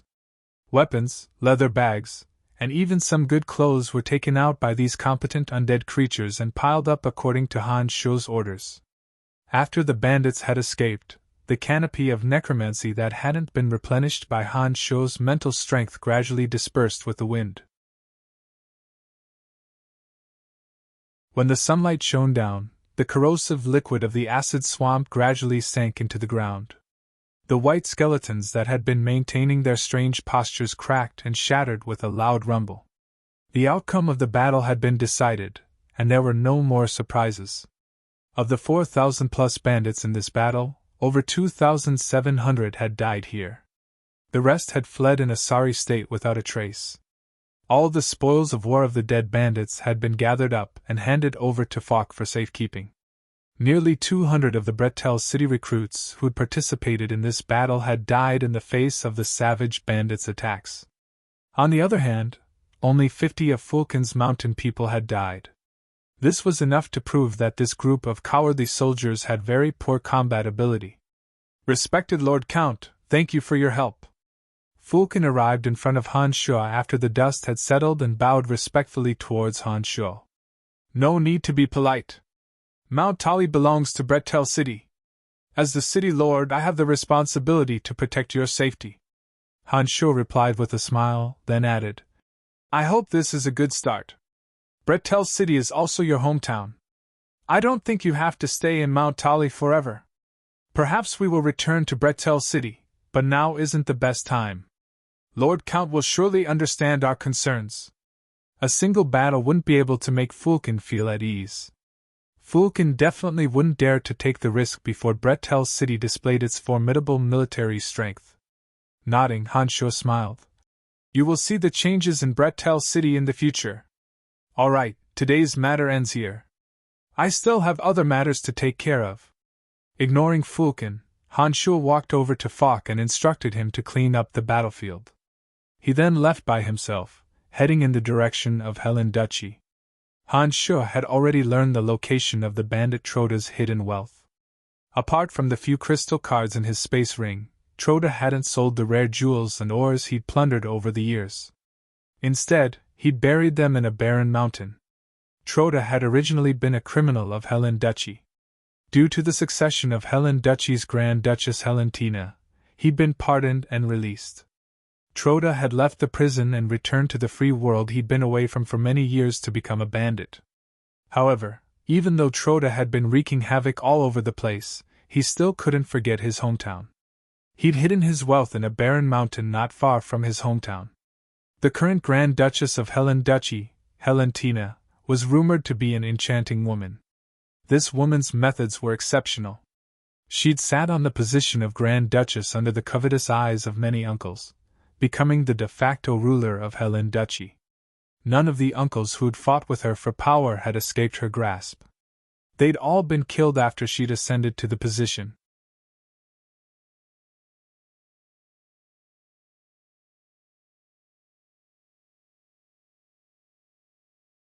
Chapter 305.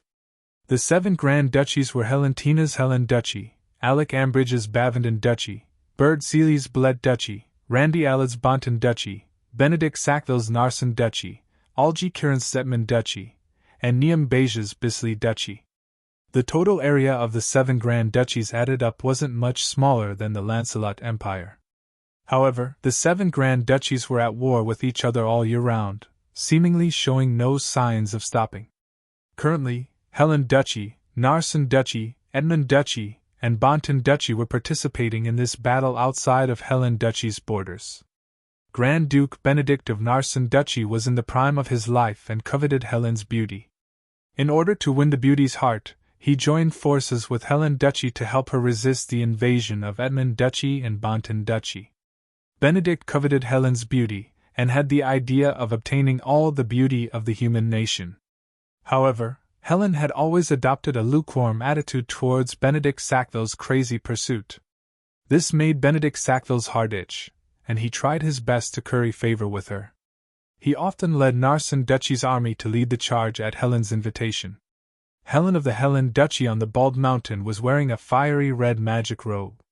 There was a profound magic pattern on her bulging chest, and her long red hair fluttered in the wind. Complemented by the red fire phoenix beneath her, Helentina was as dazzling as a goddess of fire. On the hillside below her, Benedict of the Narsen Duchy stood in front of a luxurious carriage in an exquisite and clean suit. With a calm and confident smile on his face, he looked at the soldiers of Edmund and the Bonton Duchy who were attacking the bare mountain.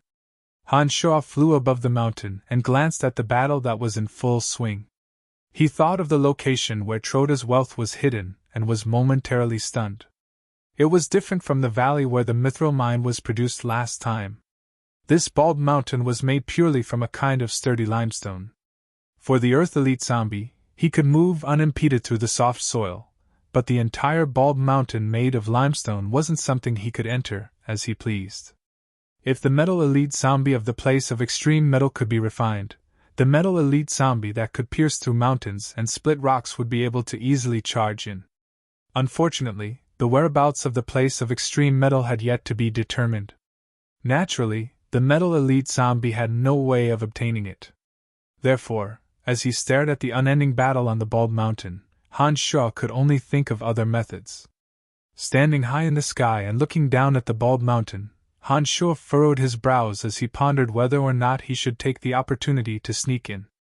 Troda's wealth was hidden under Helentina, and Benedict stood beside the carriage.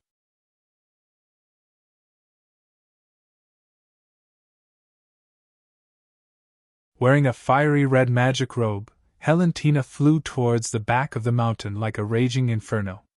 These magic cannons contained strange magic elements that were repelled by space rings. They couldn't be directly stored in space rings and could only be slowly pushed by manpower. Helentina had planned for this battle for a long time. Her trump card was to use this batch of magic cannons and the high terrain of the mountain to bombard the area below. After preparing for such a long time and finally tricking the two enemy duchies to this place with great difficulty, Helentina absolutely wouldn't let anyone ruin her plan. Therefore, when she saw Han Sho fly towards the back of the mountain, she immediately spared no effort to stop him. Han Sho had just flown to the back of the mountain when a fiery red shadow swiftly arrived before he could carry out his plan. 5 slender fire snakes, each 7 meters long and lifelike, wriggled their slender bodies in the air, splitting into 5 different directions as they coiled towards Han Sho. The Dance of the Fire Snakes spell could only be cast by a fire archmage. With the help of the Fire's Park Stone embedded staff in her hand and the mental strength amplification ring on Helentina's left hand, the Dance of the Fire Snakes spell that an archmage could originally only release 3 fire snakes was now able to release 5 at the same time. The 5 fire snakes wriggled through the air, the scorching heat causing the air to crackle. The surging red flames were so fierce that it seemed as if they would immediately burn Han Sho into charcoal as they approached him. Han Sho was stunned. He had originally looked down on Helentina, thinking that she was an ambitious woman who only knew how to scheme and use her beauty to get ahead. He hadn't expected that she actually had real skills. Her astonishing strength and extraordinary beauty gave Han Sho quite a shock. The snow-white bone spurs bloomed like flowers, and the hard white bones became soft. Under Han Sho's nimble manipulation, they weaved into an enormous bone shield. Endless darkness covered the scorching sun, and the dark fog also covered the area just as the bone shield appeared in front of Helentina. The red glow of the 5 fire snakes wasn't enough to illuminate the dark fog that covered even the scorching sun. When the 5 fire snakes lost their target and coiled around the bone shield, roasting the hard bone shield until it was pitch black, Helentina suddenly couldn't feel a trace of Han Sho's presence at all. The dark fog disappeared as quickly as it had come. A light breeze blew past, and the thick fog that had covered the sky just now surprisingly faded away. When the rays of the scorching sun once again shone on the small mountain, Han Sho's figure had disappeared without a trace in the clear sky. All that was left was the pitch-black bone shield that had lost the support of its magical power. It scattered into dark bone fragments and fell to the ground. Taking out a white glove with silver threads embroidered on it, Helentina casually grabbed a piece of broken bone that had fallen to the ground. She glanced at the bone in her hand that was as black as ink, and her bright eyes scanned the surroundings vigilantly. She muttered to herself, "It's actually a damned necromancer. Where did this person come from?" After muttering to herself for a while, Helentina didn't have any clues. She naturally assumed that Han Sho had taken advantage of the dark fog to escape. Turning her head back to look at the group of soldiers still busily pushing the magic cannons, Helentina shouted delicately, "Hurry up! Move all these magic cannons up the mountain!" The shirtless soldiers who were immersed in their work all took the time to shout, "Yes!" when they heard this. They secretly glanced at the goddess of their hearts, intoxicated. Their bodies seemed to be filled with an indescribable energy, and their strength suddenly increased by quite a bit. In a corner of a large boulder, a soldier who was holding onto the rack of the magic cannons revealed a trace of playfulness in his eyes. He was like a ferocious beast hibernating in the dark, looking at Helentina as if she were its prey. He laughed softly. "Helen Duchy, Helentina. Bretel's city's plundering has fattened you guys. It's time for you to shed some blood."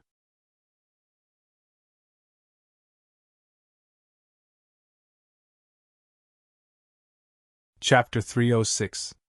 As soon as the female Grand Duke of Helen Duchy left, the previously dispersed dense fog once again slowly converged. The clear sky was covered in ink, turning it pitch black to the point where one couldn't even see their own fingers. The soldiers of Helen Duchy, who were doing their utmost to push the magic cannons, couldn't help but scream in fear. Within the inky darkness, an erratic shadow moved unrestrainedly. Unsuppressible mournful cries of alarm rang out wherever the shadow passed. These mournful cries of alarm would abruptly stop as soon as they started. The soldiers who had wandered back and forth between life and death many times quickly understood what it meant when these cries abruptly stopped. All sorts of unreconciled howls were isolated by the darkness. The thick black fog concealed the cruelty of the massacre. When the fog truly dissipated, there were over 40 corpses on the ground. Every corpse had been killed by a sharp weapon piercing through the nape of their necks. A total of 6 magic crystal cannons, 5 meters tall and 6 meters long, shone brightly after the fog dispersed. These magic crystal cannons were made from magical silver and all sorts of strange metals. Their barrels were engraved with profound and cryptic miniature magic arrays. The silver-gray magic crystal cannons were abnormally heavy and definitely couldn't be easily moved. Specks of black light flickered as if the light of the stars had appeared at the same time as the scorching sun. Heavy and stiff bodies appeared one after another beside the magic crystal cannons. 60 zombie warriors divided themselves into 6 groups and carefully guarded the 6 heavy magic crystal cannons as they pushed them down the bare mountain. It was indeed very difficult to push the simple and unadorned magic crystal cannons up the mountain. However, it naturally didn't take too much effort to push them down from halfway up the mountain.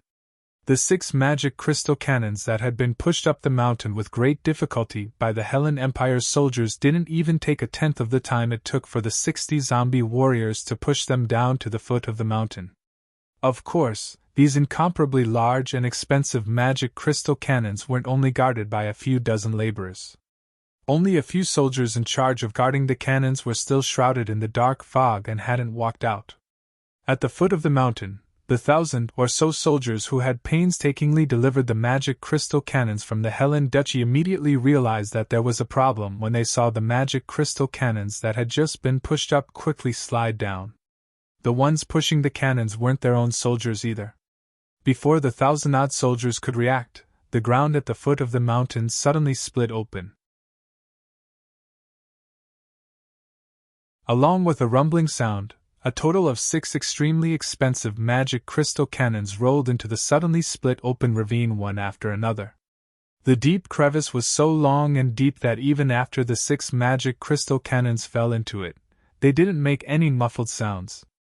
The 60 zombie warriors who had completed their mission disappeared into thin air one after another under the flabbergasted gazes of the soldiers in the back of the mountain. Only the deep marks left behind by the magic crystal cannons proved that they had indeed existed. "Captain, what should we do?" The junior captain looked at the senior captain eagerly. His brain was sluggish as he stared at the gully that was constantly healing, and he asked in a dry voice. "Inform the Duke. 6 magic crystal cannons are worth 600,000 gold coins. If we can't get them back, our lives will be over." The senior captain had a terrified expression on his face. He had originally planned to flee this place regardless of everything. However, when he thought of Grand Duke Helentina's ruthlessness, as well as his parents in Helen City, he stayed here like a boulder, already prepared to die. While the two of them were talking, the gully that had suddenly split open in the ground actually miraculously healed after devouring the 600,000 gold coins worth of magic crystal cannons. All of this was unimaginable before their eyes, and the shock it brought to them actually temporarily diluted some of the fear in their hearts. In the sky above the bald mountain, Helentina, who had returned empty-handed, once again returned to Grand Duke Benedict Sackville's side. The phoenix's feathers fluttered in the wind, causing Helentina's figure to appear even more beautiful and radiant. "What happened?" "Nothing unexpected happened, right?" Although Benedict was already middle-aged, his elegant and erudite noble temperament, in addition to the charm of a mature man, had a fatal attraction to ordinary women. Benedict, who had hunted countless women, looked at what was perhaps the most difficult prey to obtain in this lifetime, and calmly inquired as usual. "He's escaped. It's an evil necromancer." Helentina revealed a reserved smile. She wasn't stingy with her smile as she spoke in a slow and gentle tone. "So it's just a cowardly necromancer. He, an insignificant character who doesn't affect the overall situation, shouldn't have any effect on our plans." Benedict made this judgment with a peace of mind. He didn't express any further opinions on the matter and casually asked, "When can the magic crystal cannons arrive? I really want to quickly see those despicable invaders fall apart under the bombardment of the magic crystal cannons. They're already halfway up the mountain. They'll appear soon. I spent a large amount of money to purchase these 6 magic crystal cannons from the Brute Merchant Alliance. I've already tested their power a long time ago. You'll definitely see fresh blood blossom like fresh flowers." Helentina, who had tried to destroy a small forest with a single cannon shot, already had a picture of the enemy's flesh and blood splattering in her mind. Helentina, who had walked through blood and fire until now, was similarly filled with anticipation. Lord Duke, it's bad, it's bad." The junior captain at the bottom of the mountain ran over while stumbling, shouting loudly with a terrified expression. "What is it?" Helentina's brow furrowed. She was very displeased in her heart, and shouted unkindly at the junior captain who had disturbed her mood. "All 6 magic crystal cannons are gone." Although the junior captain was terrified, there was nothing he could do. He could only stammer out the truth with fear in his heart. What? Helentina, who had fallen from the peak into the abyss, felt a bit dizzy for a moment. She couldn't adapt to this sudden contrast at all and didn't realize that her shrill voice was contrary to her usual elegance. Some zombies pushed the 6 magic crystal cannons down the mountain, and then a ravine suddenly split open in the ground, swallowing all 6 magic crystal cannons. After the cannons disappeared, the ravine healed and the ground became flat again. That's the truth. The junior captain lowered his head and quickly described what had happened. He didn't dare to raise his head to look at Helentina's eyes. An enormous fireball shot out, and the raging flames immediately submerged the junior captain. Helentina's face was covered in a layer of frost amidst his mournful screams. She once again flew towards the back of the mountain on her fire phoenix, her anger soaring to the heavens. The fire phoenix danced gracefully in the air and sparks shot out. Benedict was certain that the soldiers in charge of escorting the cannons were going to be in big trouble. "Lord Duke, what should we do? Do we still need to firmly guard this small mountain?" As soon as Helentina left the Bulb Mountain, a military officer with a straight back and gloomy expression beside Benedict Sackville immediately asked in a deep voice. Benedict Sackville shook his head and the elegant and calm expression on his face disappeared. With a calm face he shouted, "Without the magic crystal cannons, this battle is purely a waste of military strength. We naturally can't do such a strenuous and unrewarding thing. Let's go, we'll immediately withdraw from this Bulb Mountain. You only need to notify Ka-Ba of Helen Duchy. I think he'll know what to do." Nodding his head, the military officer didn't waste any more words and directly left Benedict Sackville's side.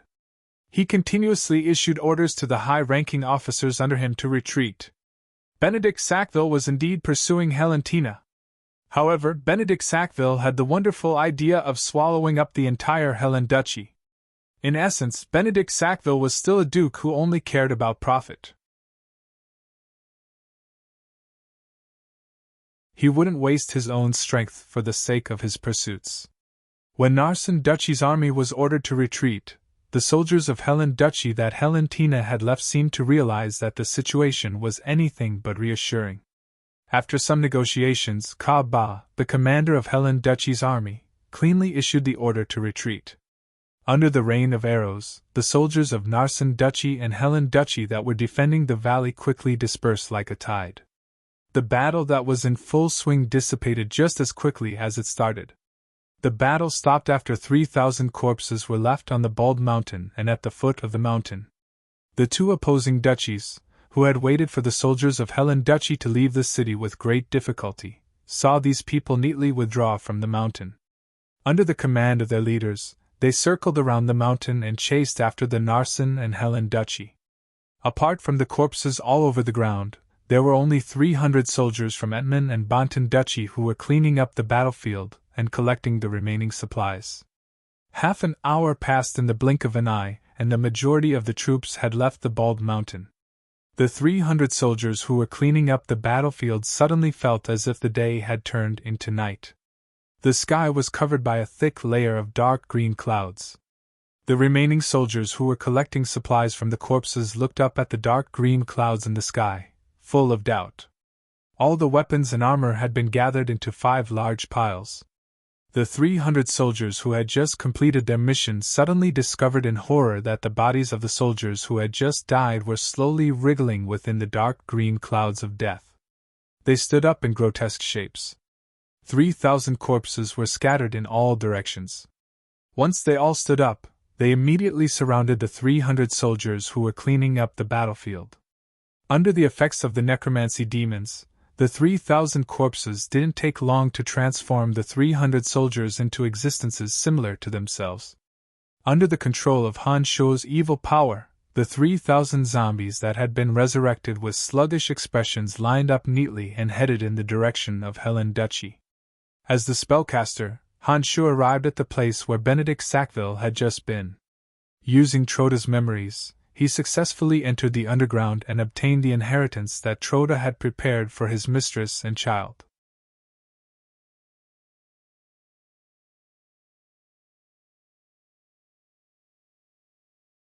Chapter 307. Han Shuo had just finished collecting the 5 piles of materials from the mountain into his space ring when he suddenly discovered a large mass of pure and holy light illuminating the earth in the distance. The pure and holy light caused Han Shuo to instinctively loathe it.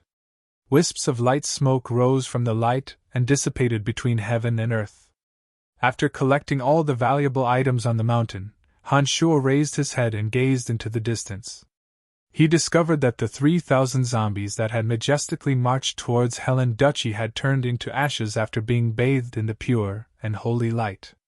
Not a single one was left in the short span of a few minutes. Through the Een demon's line of sight, Han Shuo saw a group of 4 people gliding over on war horses. 3 of them wore silver-gray armor with the cross of the Church of Light engraved on the chest of their armor. A white-robed light mage held a thick scripture in his hands. Every time he flipped a page of the scripture in his hands, a vast amount of holy energy would overflow. Helentina of Helen Duchy rode her fire phoenix and advanced side by side with the 4 of them.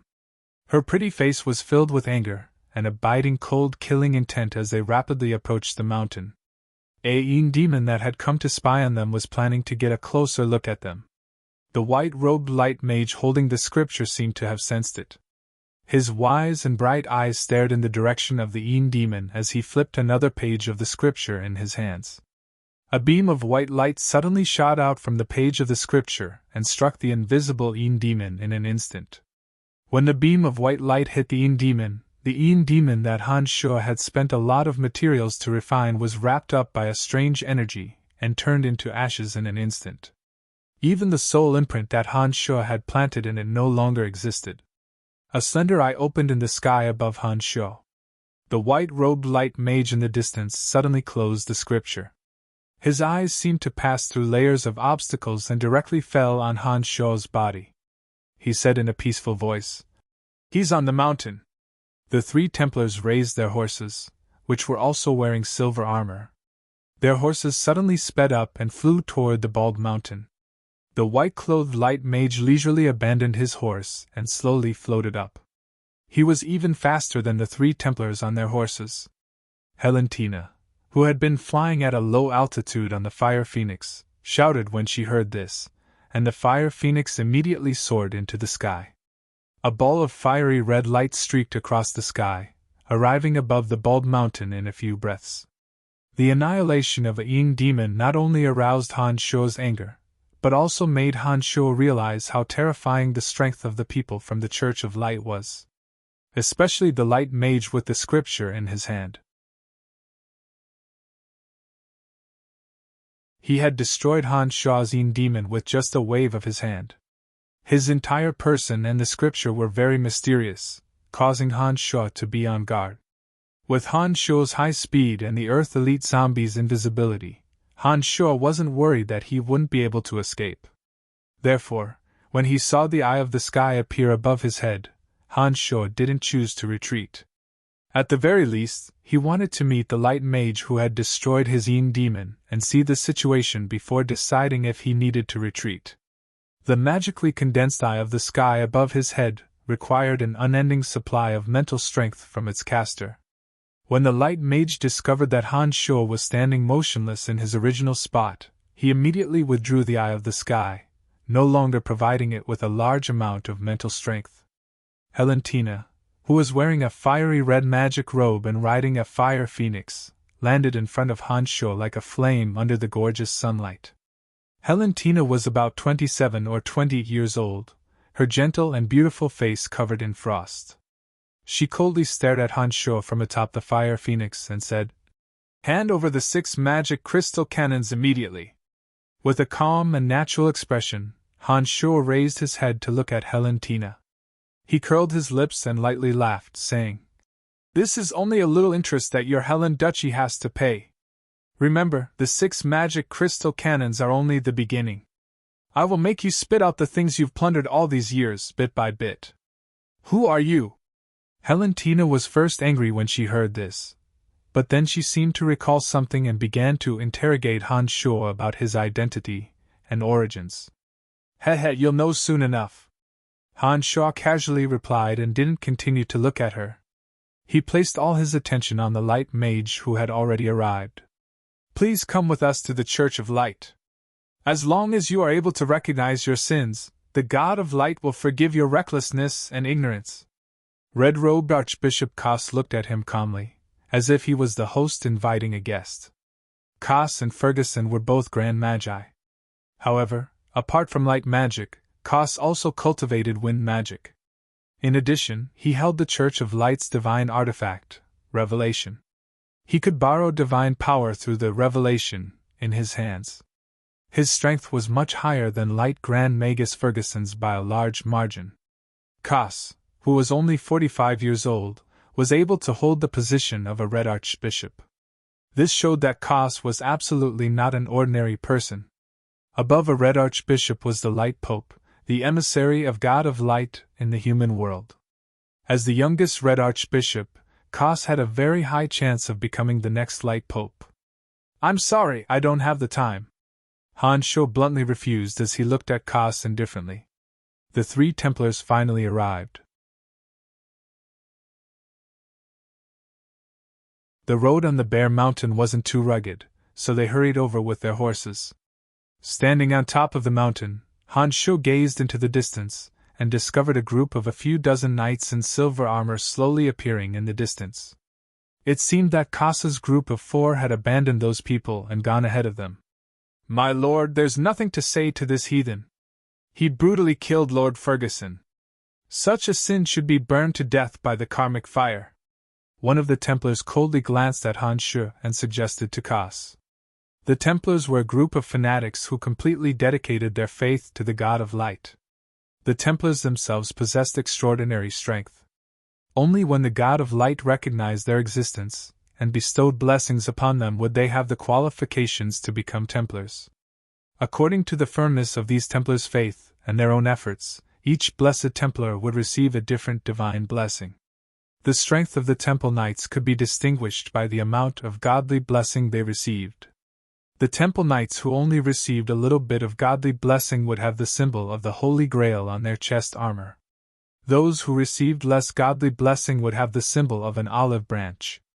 Those who received more godly blessing would have the symbol of a cross on their chest armor.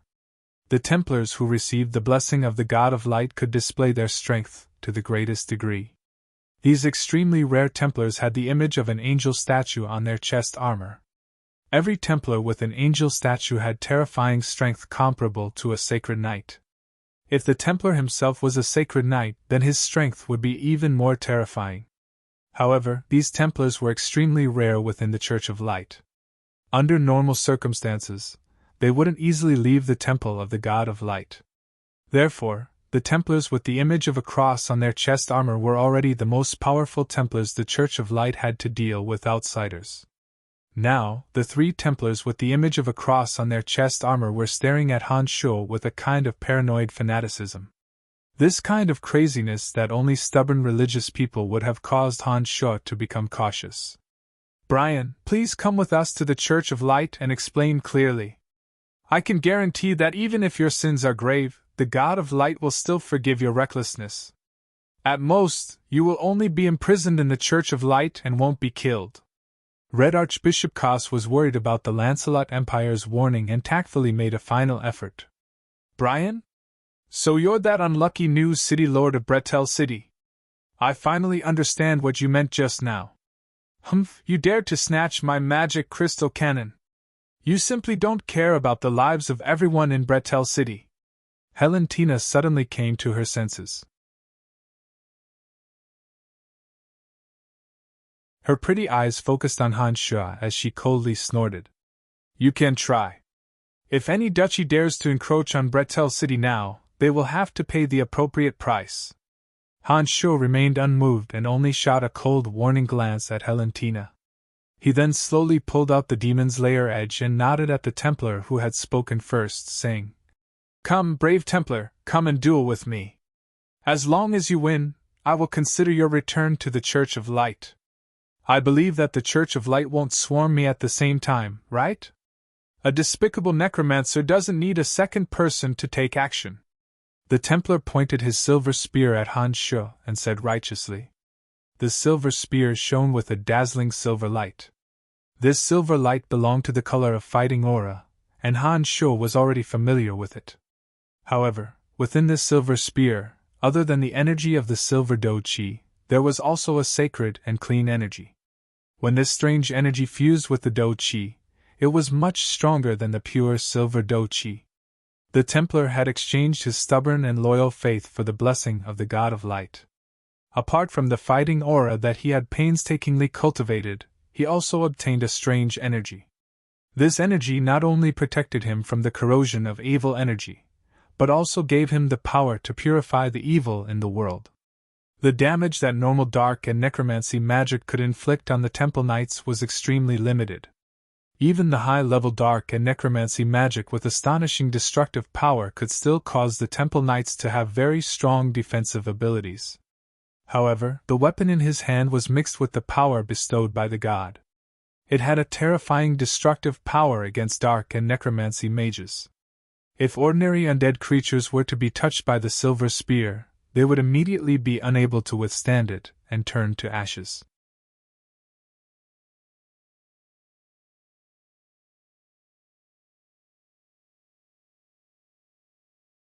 Chapter 308. Watching the high-level Temple Knight of the Church of Light slowly approach on his warhorse, Han Shuo's mind was tranquil, his expression callous. He held the demon's lair edge in his right hand and paid attention to the approaching Temple Knight. His space ring suddenly lit up and a tricolored skull staff appeared in his empty left hand. Han Shuo was just about to chant an incantation to summon high-level undead creatures when he saw the divine weapon, Revelation, in Red Archbishop Koss's hands suddenly burst out with a vast and dazzling holy light. This revelation quickly flipped through the pages even though there was no wind, giving its owner, Red Archbishop Koss, a fright. The tricolored skull staff was made of an unknown material. The tricolored skulls, yellow, blue, and purple, shone brightly. At the same time that the tricolored skulls shone brightly, a sinister power madly circulated. The light from the tricolored skulls converged and actually surged towards Koss, who was holding Revelation. The pages of Revelation in Koss's hands were flipping continuously. A beam of light floated out from each page he flipped. Those beams of light formed wondrous characters that flowed like a river in front of Koss. The wondrous characters clashed with the tricolored skull's radiance. For a moment, evil and divine energy simultaneously erupted. Between Han Shuo and Koss, a violent aura violently radiated in all directions. The Temple Knight that had come to challenge Han Shuo, as well as the other 2 Temple Knights, were all forced to continuously retreat by the terrifying power. Valentina, who was riding on the fire phoenix, had long since been unable to bear the burden. She flew high into the sky with the fire phoenix, watching the changes that were still happening below them in fear. Red Archbishop Cassa's previous calm and peaceful demeanor disappeared without a trace. Cold sweat dripped down his face as he stood there trembling slightly. His eyes were aghast as he looked at Han Shu in front of him. He felt all the energy in his body frantically pouring into revelation. This was a situation that had never happened before. This revelation of the Church of Light was left behind by Cassa's teacher after his death. Cassa's fortune wasn't shallow. Under the baptism of the Temple of the God of Light, he had obtained the approval of the God of Light and obtained revelation. However, this divine weapon had only been in Cassa's hands for a mere 3 years. During these 3 years, Cas had been successful in every endeavor with his identity as a light and wind Grand Magus. Against some evil powers, revelation had always been successful. He had never encountered a situation like this before. Holding the skeletal staff, Han Shu frantically poured all the mental strength in his body into the skeletal staff. The skeletal staff was like a large sponge immersed in water, rapidly absorbing Han Shu's mental strength. This mental strength poured into the skeletal staff and seemed to drive the magic of the staff itself, ultimately forming a bizarre tricolored evil light. All of it converged towards Cas, who was holding revelation. Even though Han Shu had the mental strength of a Grand Magus, the frantic absorption of the skeletal staff still made him feel a little dizzy. However, Han Shu's willpower was stronger than an ordinary person's. In addition, his physical body was also ridiculously strong, so he didn't break out in cold sweat and shiver like Cas. Between Han Shu and Cas, the divine and evil powers interweaved together. The terrifying impact made it so that there were no longer any obstacles between the two. Wherever this impact passed, the mountain rocks would shatter. The entire bald mountain seemed to be exploding violently. Loud rumbling sounds continuously rang out from between the two. This evil power is so enormous that I can guarantee that only the evil god's weapon of the Calamity Church can possess it. Kill this ignorant heathen. The Templar Knight from before felt dizzy from the explosion of power between Han Shu and Cas. His silver-armored warhorse directly rolled down to the foot of the mountain. After standing up with great difficulty, the Templar Knight discovered that Cas was shivering all over. While he was shocked at Han Shu's strength, he immediately proposed to take advantage of this opportunity to kill Han Shu. These Templar Knights knew very well how powerful Red Archbishop Cas was. Cas, who held the divine weapon, revelation, had always been the nightmare of evil powers all these years. They didn't expect that today, in such a place, Cas would actually show signs of fatigue when facing this weak heathen. It was precisely because they feared Han Shu's strength that they proposed to take advantage of this opportunity to kill him. The other 2 Templar Knights watched the scene in front of them from 2 sides on their war horses. As soon as they heard the Templar Knight's suggestion, they immediately urged their war horses to charge towards Han Shu, who was struggling to hold on against Cas. The 3 Templar Knights carefully avoided the center of the unceasing explosions and took a detour from Han Shu's sides and rear. Amidst the shooting of the divine light from revelation, the 3 Templar Knights sang praises for the heroism of the God of Light. Their silver spears brimmed with divine power as they attacked Han Shu.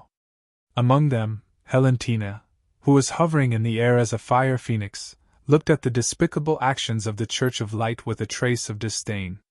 However, Han Shu was also her enemy, and the Church of Light wasn't something a mere duke like her could offend.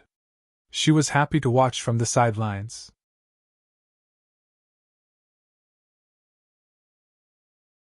Han Shu, whose mental strength was madly pouring into the skeletal staff, coldly stared at Cas, who was also having a hard time. At the same time, he was constantly on guard against the approach of the 3 Templar Knights.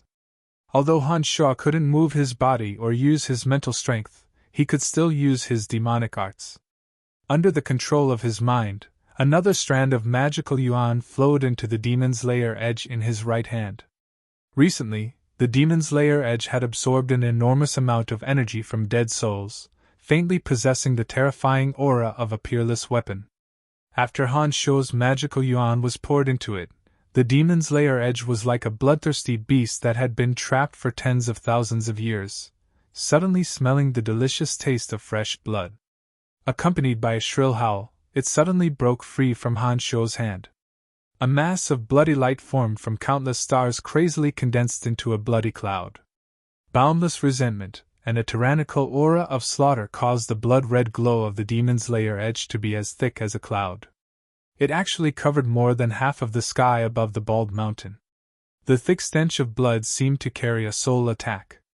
Not only the 3 Templar Knights who had come to ambush, but even Helentina, who had flown high into the sky when she saw that the situation wasn't looking good, was suddenly surrounded by boundless fear, resentment, and ruthlessness. Helentina, who was riding on the fire phoenix, felt dizzy. Her chest felt so heavy that she wanted to vomit immediately. Another crazy obsession gradually rose from the bottom of her heart. Helentina knew that something was wrong. She hastily chanted a spell to form a fiery red magic shield, completely enveloping herself and the fire phoenix. In addition, sparks appeared as the phoenix's ribbon-like wings flapped, causing the interior of the magic shield to be filled with sparks. Only then did Helentina manage to suppress the urge to vomit. She urged the fire phoenix to fly further away from Han Shuo, angrily and somewhat fearfully looking at the battle between the Church of Light and Red Archbishop Kas, who possessed a divine weapon. The demon's lair edge's overflowing killing intent formed a negative soul attack. Its target wasn't Helentina in the sky at all. Therefore, Helentina, who had summoned a magic shield and had the phoenix's sparks purifying her, was barely able to defend against the terrifying killing intent of the demon's lair edge. However, the 3 evil knights of the Church of Light didn't have it as easy as Helentina. The demon's lair edge hovered above Han Shuo's head and danced wildly. The killing intent of this peerless weapon wasn't any weaker than the 2 divine weapons. With the demon's lair edge as the center, layers of thick blood-red clouds dyed the sky above the bald mountain a blood red.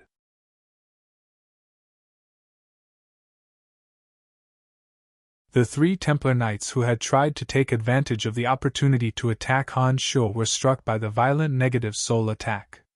The warhorses beneath them fell to the ground with a loud thud as they neighed and bled. The Templar Knights staggered as they dismounted from their warhorses. Blood flowed from their nostrils like 2 wriggling earthworms, directly sliding down their necks and into their chests. The 3 Templar Knights didn't know how to deal with this unfamiliar evil energy. This kind of evil energy was different from the gloomy mysteries of the Calamity Church. Instead, it was a kind of bloodthirsty, irascible madness, cruel and arrogant enough to destroy everything. The 3 Templar Knights felt heart-wrenching pain as they raised the silver spears in their hands and sang the praises loudly to obtain even more divine energy to protect their bodies. Their bodies sparkled with dazzling radiance as they continuously resisted the invading energy. After the demon's lair edge absorbed 90% of Han Shuo's demonic yuan, it mobilized all the evil energy of the dead souls hidden within, forming an enormous evil magnetic field that possessed the ability to attack the soul. It started to corrode the souls of all living beings within its range. Red Archbishop Kas, who was holding Revelation, was already having a hard time resisting the invasion of the tricolored evil energy of the skeletal staff. When Han Shuo's demon's lair edge displayed another terrifying energy that was completely unfamiliar to him, Kas almost couldn't help but groan.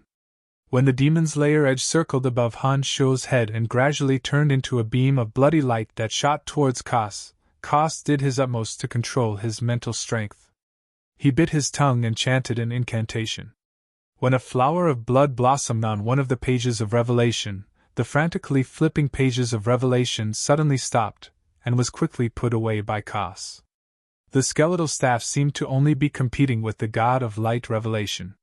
When Revelation was quickly put away by Kas, the skeletal staff suddenly became dim and lifeless, immediately stopping absorbing Han Shuo's mental strength. However, the demon's lair edge that had turned into a beam of bloody light persistently shot towards Kas.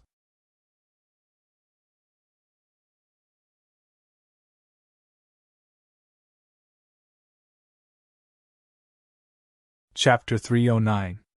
Kos had already suffered internal injuries and was flustered by the demon's lair edge's soaring killing intent. He hastily took out a magic scroll from his space ring and released it. A ball of silver light tightly wrapped around his body as he hastily chanted a magic incantation.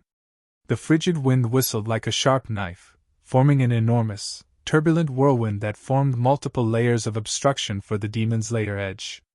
The demon's lair edge that was flying at high speed was slowed by the frigid gale when it fell into the enormous whirlwind. The killing intent condensed on the demon's lair edge also dissipated a bit. When the demon's lair edge broke through the obstruction of the whirlwind, it immediately shot into the silver light emitted by Kos's magic scroll. The demon's lair edge was already an arrow at the end of its flight when it was struck by this layer of light that contained a strange energy. It only made Kos spit out a mouthful of blood again, but didn't take his life. "Protect the Lord!" When the three Templars saw Kos in such a sorry state and Han Shuo's ferocity, they lost their heads out of fear and shouted loudly. They spat out mouthfuls of blood and staggered towards Han Shuo and Kos. Actually, Han Shuo's own body was also in a terrible state. First, the skeletal staff suddenly went berserk and absorbed 90% of his mental strength. Then, when the Templars ambushed him, the demon's lair edge absorbed more than half of Han Shuo's magical yuan. Currently, Han Shuo's strength was far too lacking compared to when he was at his peak. After the demon's lair edge's attack failed to injure Kos, Han Shuo was no longer able to throw out a similarly terrifying attack. When he saw the three Templars approach, he immediately chanted a magic incantation. Soon after, Little Skull, the Earth Elite Zombie, and the Wood Elite Zombie suddenly appeared. Little Skull was still riding on the undead creature covered in bone spikes. The Earth Elite Zombie and Wood Elite Zombie each rode on a fire-breathing warhorse. As soon as the three of them appeared in this world, they immediately smelled something disgusting. The smell of the three temple knights who sang praises of the god of light was instinctively repulsive. Without waiting for Han Shuo to give the order, the three strange dark creatures rushed out and flew directly towards the three Templars. They seemed to want to destroy the Templars that they hated. "Humph, lowly creatures of darkness, suffer the wrath of God of light." The temple knight raised his silver spear and tried to return the three bold dark creatures to the dust. Unfortunately, the three undead creatures that had been refined using a secret demonic art were not afraid of the power of God of light that could purify evil. When the spear that contained divine power landed on their bodies, it didn't turn into ashes as the Templars had expected.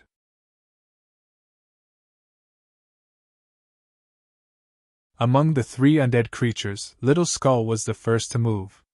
He swung the bone dagger in his hand at the silver spear without hesitation. During this process, the bone dagger in Little Skull's hand suddenly underwent a strange change. The hard bone dagger suddenly wriggled like a living creature.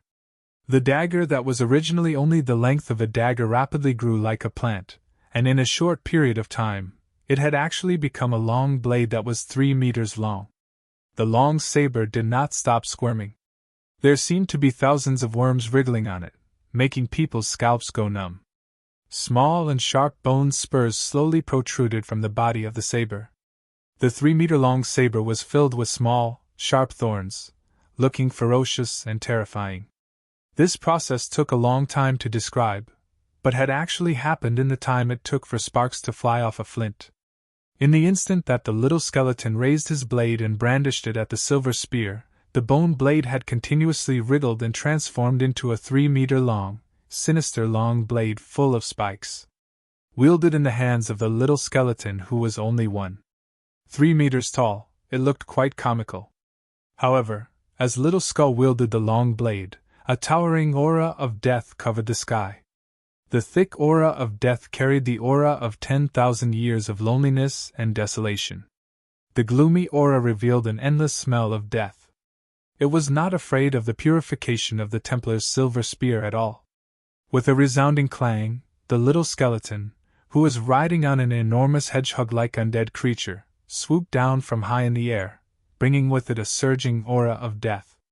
The Templar knelt to the ground with a single blow from the enormous long sword. This Templar had already suffered serious internal injuries from the erosion of the negative energy of the demon's layer edge. With such a violent blow from Little Skull, his knee couldn't withstand it and cracked. Before the Templar could react, Little Skull's long blade pierced through the Templar's silver armor. He actually lifted the Templar on the tip of the long blade and flew towards Han Shuo with a swagger. Han Shuo didn't need to take a second look to know that this Templar was long dead. Otherwise, he wouldn't have been so defenseless. After the little skeleton flew over, it swung its 3-meter-long, sinister-looking long sword slightly. The Templar who had been dancing in the wind directly fell from the sky and collapsed at Han Shuo's feet, lifeless. This Templar who could emit silver fighting aura still possessed the strength of a Sky Knight. It was a pity that he had been heavily injured and had underestimated the little skeleton. That was why he was easily killed by the little skeleton with his astonishing strength. As the other two Templar were further away from Han Shuo, they didn't suffer much from the erosion of the demon's layer edge.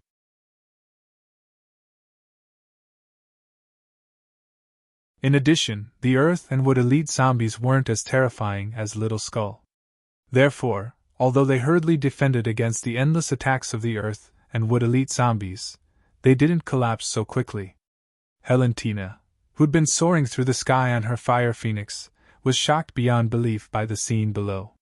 She'd originally planned on reaping the benefits of the third party, but when she saw with her own eyes that not only had Red Archbishop Kas and the 3 Temple Knights failed to kill Han Shuo on the spot, but one had been killed and the other 3 had been heavily injured, she immediately panicked.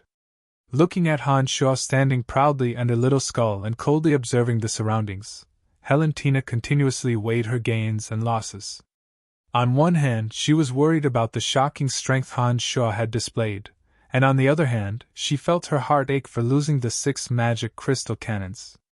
After hesitating for a while, the 600,000 gold coins worth of magic crystal cannons had clearly diluted Valentina's fear of Han Shuo.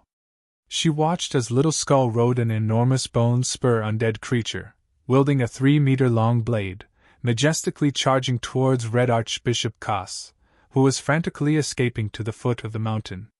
Valentina didn't have any more time to think. She and the Fire Phoenix brought out the raging flames of the burning cloud. The magic staff embedded with the fire's Park Stone and several mental strength amplification rings were activated together. Surging flames surged forth, covering most of the sky. The monstrous flames spread downwards, completely covering the top of Red Archbishop Kas's head. Kas, who was fleeing in panic, quickly discovered the abnormality above his head. He hurriedly released the wind magic, fanning the flames and causing a hurricane to blow the flames towards Little Skull and the Earth Elite Zombie, forcing the Earth Elite Zombie and Little Skull to stop their pursuit. Undead creatures were born to live in the dark and damp world. They were eternally drowned in the endless cold without sunlight. Therefore, they had an instinctive aversion to blazing light and high temperatures. When the surging flames enveloped Kas's direction, Little Skull, Earth Elite Zombie, and Wood Elite Zombie didn't immediately rush over. Lord Kas! Lord Kas! Some of the Templar Knights in the distance finally rushed over.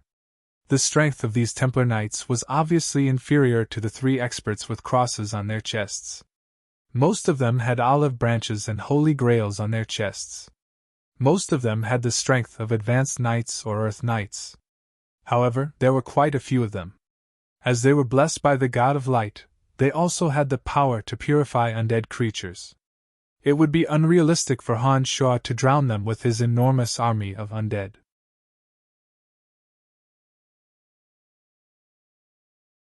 Not to mention there was also the light Grand Magus Kas. Kas, who was heavily injured and had expended a large amount of mental strength, immediately shouted when he saw the Templar Knights arrive. "Kill this heretic!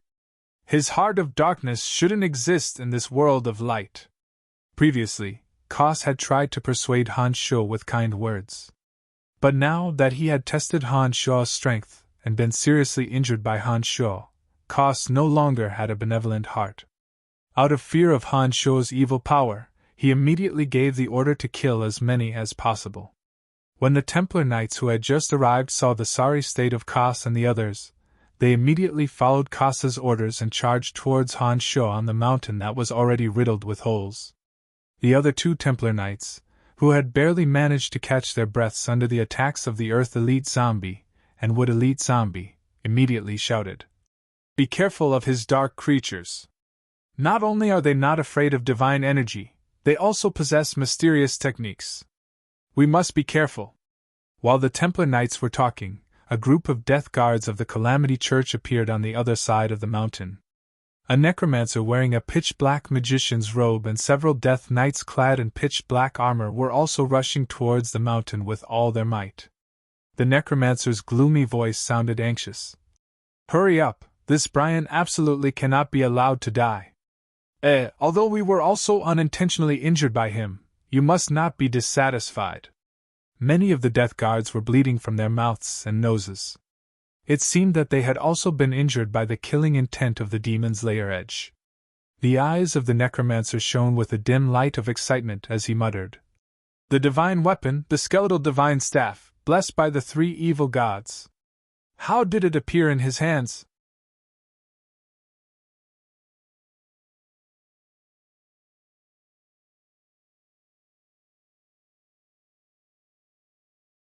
Chapter 310. Han Sho stood tall on the bald mountain and looked at the charging Templars without any fear or worry. He'd already recovered some of the mental strength and magical yuan he'd lost. Although it would be difficult for him to win against such a large group of Templars alone, it wouldn't be difficult for him to leave calmly. Because one of the Yin demons had been destroyed by revelation, Han Sho hadn't released the other two Yin demons. Therefore, he didn't know anything about the reinforcements from the Calamity Church that had appeared near the bald mountain. Just as Han Sho was about to leave, his consciousness sensed another power. Han Sho's soul in the separate demon realm had formed his consciousness. With his consciousness, Han Sho's senses were even sharper. When Han Sho sensed that sinister power, he immediately reacted. Last time in the Valley of Sunshine, Edwin had said that the Calamity Church would appear when he needed them the most. It looked like Edwin wasn't speaking without thinking. Han Sho, who had been standing on the bald mountain, flew into the sky with a thought. He could clearly see a necromancer and a death knight of the Calamity Church charging over together. By this time, the barren mountain was already riddled with holes from the collision of the divine weapons. There were holes and holes everywhere. However, the Death Knights of the Calamity Church were treading on the uneven mountain path as though it were flat ground. Red Archbishop Kas, who was tightly protected by the Templars, looked up at Han Sho from atop a warhorse. He didn't know what to do for a moment. Although the strength of these Templars was extraordinary, and there were enough of them, it was a pity that they didn't have flying magical beasts to ride on. Faced with Han Sho hovering in the air, they could only look helplessly at Red Archbishop Kas, who could use magic to float in the air. They didn't dare pursue Han Sho due to their heavy injuries. Helentina, who was riding on the Fire Phoenix, sized up Han Sho with a dark expression. She seemed to be hesitating on whether she should take this opportunity to chase after Han Sho. If Helentina hadn't seen the battle between Han Sho and the Church of Light, she would have charged towards Han Sho without hesitation and retrieved the 6 magic crystal cannons that Han Sho had stolen. Unfortunately, Helentina, who had just witnessed everything, had already deeply understood the terror of Han Sho's strength. Pointing at Helentina, Han Sho revealed a mocking smile as he said, "You still want the magic crystal cannons?" The originally hesitant Helentina was swept by Han Sho's disdainful gaze, and an irrepressible anger instantly spread throughout her body, diluting the fear in her heart. She patted the Fire Phoenix beneath her and charged straight at Han Sho. The Templars stopped above the valley.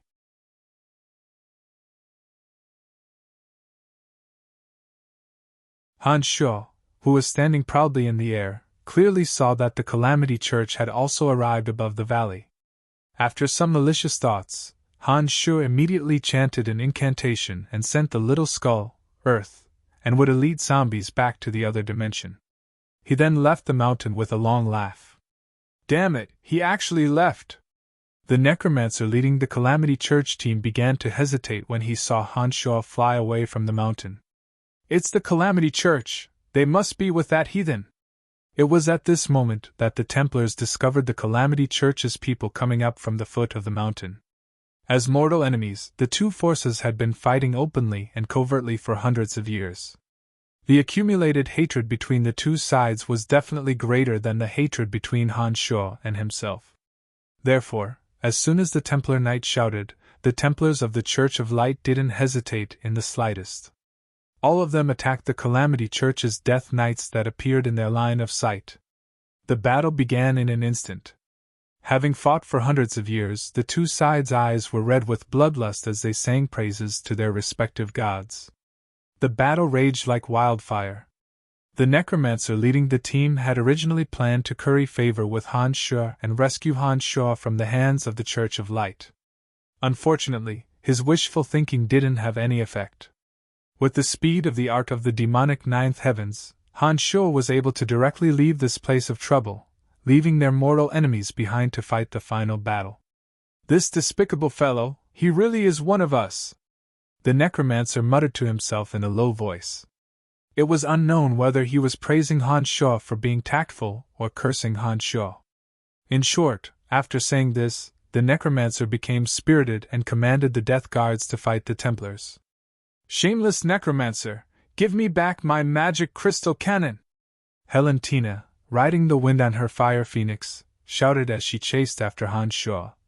"Shameless necromancer, give me back my magic crystal cannon!" With the speed of the art of the demonic ninth heavens, Han Shuo quickly left this area and landed in a lush valley. As soon as he left Kos, who was holding Revelation, Han Shuo released the remaining two Yin demons. They seemed to be flying around in a panic, but through the two Yin demons, Han Shuo could clearly see Helentina's every move. Helentina rushed to the valley and finally saw Han Shuo stop. Along with Han Shuo was the little skull who was riding the strange undead creature. Helentina, who had been blinded by anger, shot straight at Han Shuo as the fire phoenix fluttered in the air. The fire phoenix let out a low, melodious cry and spat out a stream of scorching flames.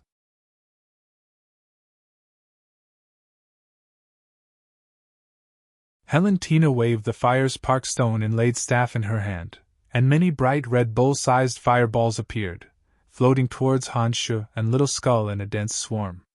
The Little Skull, wielding the 3-meter-long blade, used the hilt to poke the remaining undead creature. The undead creature opened its fanged mouth and let out a soundless howl towards the sky. One by one, wraiths sparkling with green light were spat out of the undead creature's mouth. The wraiths brought with them a thick aura of death from another world and were covered in specks of green light.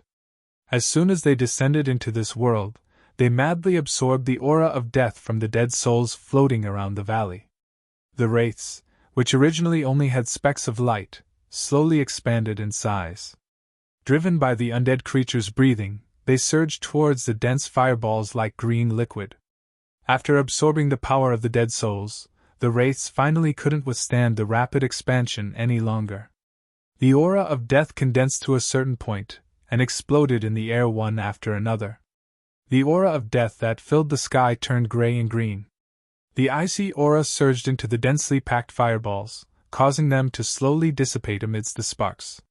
When the Little Skull riding on the undead creature saw the huge fireballs dissipate, he urged the large porcupine-like undead creature to charge towards Helentina.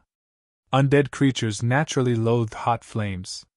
However, despite their loathing, Little Skull's crystalline bones had great resistance against fire magic, so he wasn't really afraid of fire. When the aura of death destroyed the fireballs that filled the sky, Little Skull directly faced Helentina with his sinister long blade under Han Shuo's command.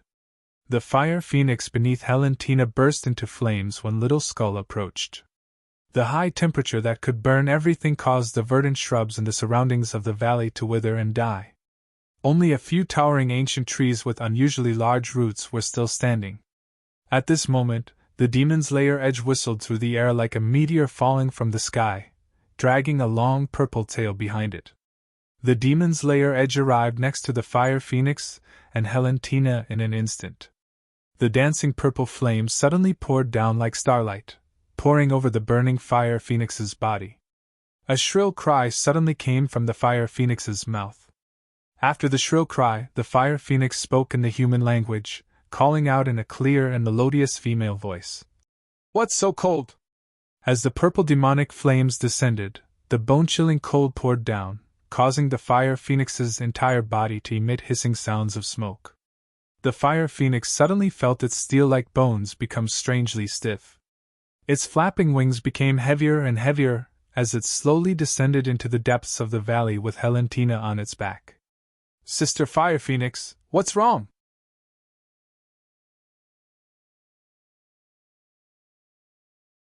Helentina hastily called out with a face full of panic. I don't know, my body feels very uncomfortable. The fire phoenix shrieked, not knowing what to do. She couldn't stop her descent, and she was also a bit afraid. She was afraid of the unknown cold invading her body. When the two female creatures were about to hit the ground, the branches of the towering ancient trees in the surroundings suddenly twisted and danced. They were like the tentacles of an enormous octopus, tightly trapping Helentina and the fire phoenix. They couldn't move at all. Damn necromancer, how can you use the power of nature of a druid? The fire phoenix's crisp voice continued to shout after being tightly bound by the branches. Helentina grasped the fire obsidian staff in her left hand and struggled to chant a fire incantation, but she suddenly discovered that a sinister long blade with a sharp tip was pressed against her slender white neck. Helentina raised her head and saw that the strange little skull had a pair of bone wings formed from 7 bone spurs flashing lightly behind his back. The long blade that was completely disproportionate to his body was being held in his hand, and an eye flashing with purple light was staring at her, causing her to feel a chill run down her spine. What do you want? Helentina raised her head to look at the cold Han Shuo. She, who had experienced the baptism of blood and fire to get to where she was now, had actually calmed down. She looked at Han Shuo with resentment.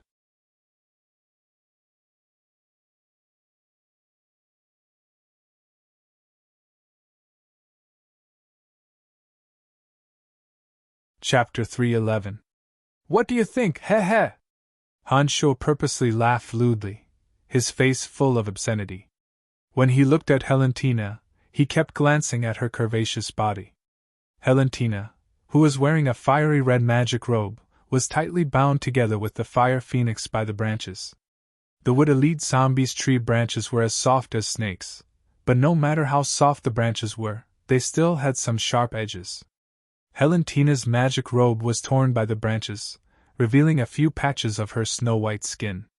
Helentina's thoughts immediately went astray when Han Shuo used the branches to bind her. When she saw Han Shuo's lewd gaze, her heart was thrown into chaos. She angrily glared at Han Shuo in panic, wanting to commit suicide. Helen, don't!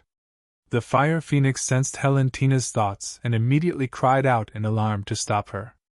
Unfortunately, the fire phoenix was tightly bound and couldn't move at all. Therefore, she had no way of moving Helentina. Helentina, who was about to bite her tongue to commit suicide, suddenly felt her entire body go limp and weak. She didn't even have the strength to bite her tongue. She then saw Han Shuo walk over, his large hand landing on the back of her white and slender neck. A strange energy flowed into her body from Han Shuo's coarse hand, gradually draining her of strength. Humph, I'm not interested in your body for now. You don't need to rush to die. Han Shuo snorted coldly and slapped Helentina unconscious with one hand. He then grabbed her and flew high into the sky. As the branches binding the fire phoenix slowly fell, Han Shuo's voice came from afar. Have the Helen Duchy prepare 1,000,000 gold coins. I'll hand her over to you. Otherwise, you can just wait to collect her corpse. The fire phoenix, whose entire body was slowly loosening, watched as Han Shuo carried Helentina into the distance. Her crisp voice was filled with bitterness. 1,000,000 gold coins! If those people know that she's been captured, they'll probably only think about how to rebel. What should we do? The faraway Han Shuo didn't hear the phoenix's voice. After capturing Helentina alive, Han Shuo rested for a while in the depths of the valley, replenishing the mental strength and magical yuan he had expended. Half a day later, when Han Shuo once again returned to the Bald Mountain, he could tell from the traces of gravel on the mountain that there had been another battle after he left.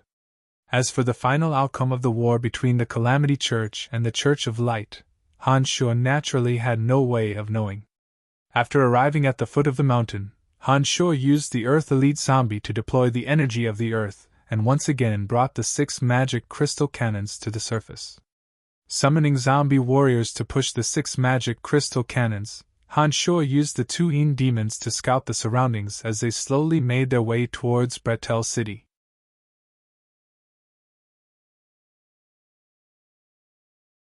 If Han Shuo could fly through the air, he would naturally be able to return to Bretel City in a short amount of time. Unfortunately, he was carrying 6 magic crystal cannons and had to constantly avoid the soldiers of other duchies. Therefore, he naturally couldn't fly fast. Late at night on the second day, Han Shuo directed the zombie warriors to bring the magic crystal cannons to a dense forest and slowly advance together with the zombie warriors. Han Shuo placed the 2 Yin demons on the side, keeping an eye on the surroundings at all times. Suddenly, Han Shuo summoned the Earth Elite Zombie and hid the 6 magic crystal cannons in the ground. He stared coldly at the depths of the dark forest and shouted in a low voice, "Come out!" A fleeting shadow slowly appeared in the depths of the darkness. It was the necromancer he'd met yesterday. The shadow elongated and gradually revealed its original appearance. Like an old fey demon that had crawled out of its grave, this necromancer's entire body was brimming with the aura of rotting corpses. His ash-gray eyes were unfocused like those of a zombie, instilling an instinctive fear in the dark night. As a necromancer himself, Han Shuo naturally wouldn't feel any fear when he saw this necromancer appear. Holding Helentina in the crook of his left arm, Han Shuo frowned as he looked at the necromancer who'd appeared and said, "It looks like your physical body is no longer here. You're just a mix of a soul and an undead creature. Just how many years have you existed for?" Necromancers were known as soul snoopers in the outside world. Apart from the legendary gods of this plane, necromancers were the ones who understood the wonders of the soul the most. Through their understanding of the essence of the soul, high-level necromancers could make their own souls immortal. Of course, necromancers with immortal souls couldn't live forever with their physical bodies. Necromancers with immortal souls would usually use the bodies of various powerful undead creatures to mix with their own bodies. This way, their bodies, which contained a dense aura of death, would be filled with coldness and wouldn't rot. This necromancer who'd appeared in front of Han Shuo had obviously fused with a fey demon that was 1 rank higher than an evil knight. His deathly pale face was filled with a morbid aura of death, and the unconcealable smell of rotting corpses proved that his physical body was no longer pure. "I'm called Wolf, 170 years old this year. I'm a Grand Magus Necromancer of the Calamity Church. Heh, we're all necromancers, so of course you know that as long as we're not killed, it's not difficult to obtain a longer life with our understanding of the soul." Wolf smiled as he looked at Han Shuo, talking about the topic of eternal life as usual. Nodding his head, Han Shuo smiled and said, "Of course, but you've followed me for so long. Could it be that you wanted to talk to me about eternal life?"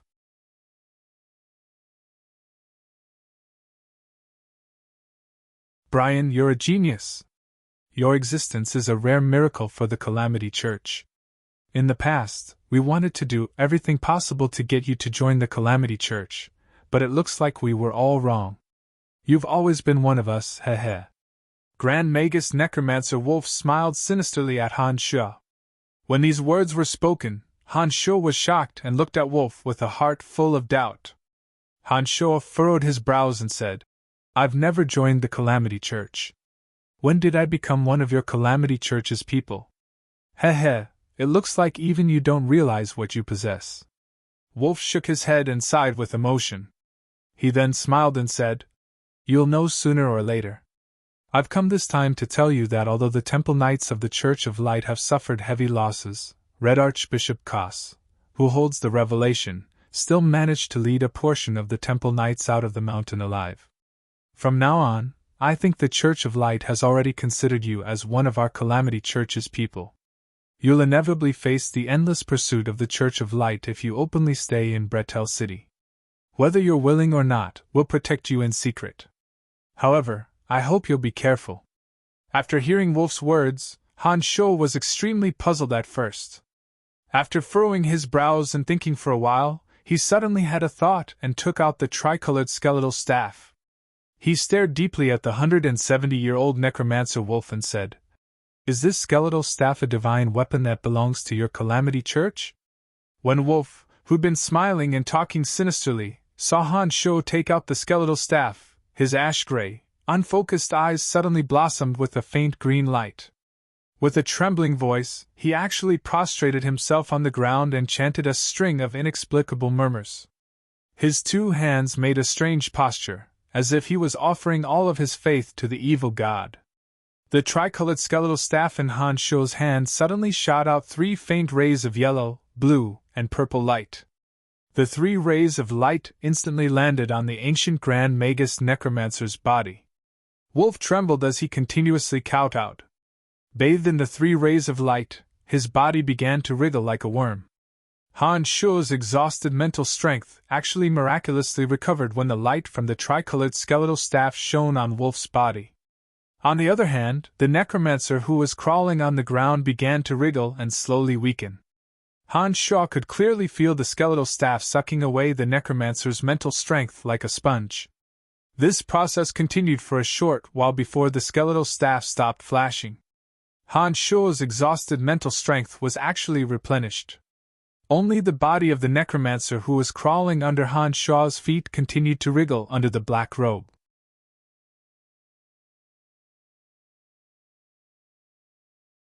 It was as if an enormous tumor had come to life and was jumping up and down under the black robe. Wolf's body continued to wriggle, but he didn't stop chanting the ancient incantation even though he was prostrating on the ground. After a large amount of his mental strength was consumed, the wriggling of his body became more and more intense. Finally, after a mournful howl, Wolf suddenly stood up from the ground. The originally old and deathly pale Wolf had suddenly turned into a young man with sword-like eyebrows and starry eyes. He was filled with an elegant, feminine, and noble aura. The dense aura of rotting corpses on his body naturally disappeared, and his skin was filled with a gentle luster like white jade. Wolf's originally sinister voice became gentle and gentle as he lamented, "The feeling of being young is so good!" Standing in front of Han Sho watched the changes unfold with his own eyes. His heart was completely filled with shock as he looked incredulously at Wolf, who had returned to his youth. He then looked at the skeletal staff in his hand with shining eyes and muttered, "Miraculous! Too miraculous!"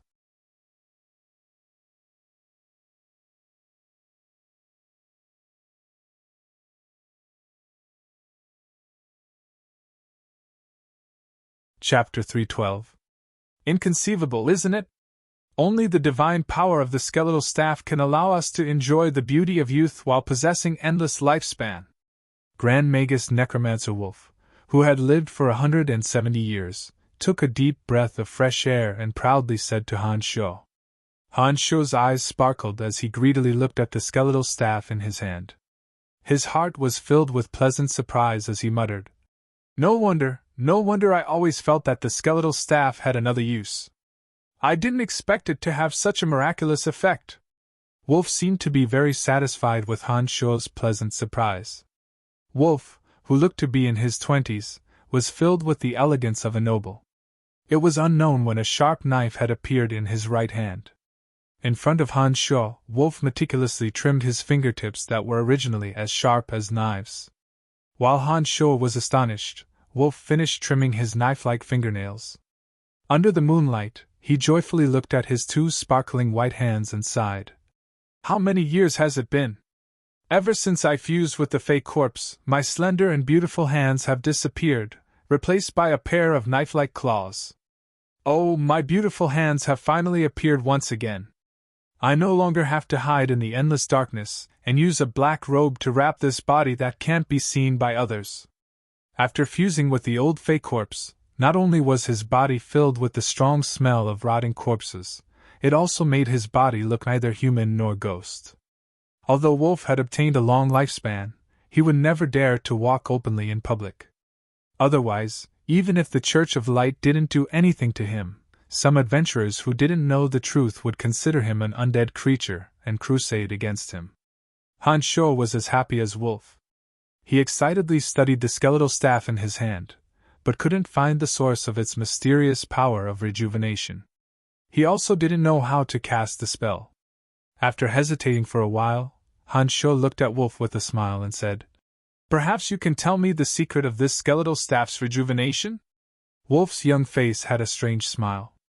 He looked at Han Sho and shook his head, saying softly, "Unless you personally admit that you are a member of our Calamity Church and return to our Holy Land with me, only then will you be able to learn the true secret of the skeletal staff." Han Sho coldly snorted and stored the skeletal staff into his space ring. He indifferently said, "I am still young and don't need this mysterious power for the time being. If you don't have anything else, then don't delay my return. Alright then, please protect yourself well. I need to return to the Holy Land immediately and report in detail the events of the past few days." Grand Magus Necromancer Wolf nodded and smiled. He finally glanced at Han Sho and slightly bowed in a standard ancient noble etiquette. He said, "Thank you, Brian."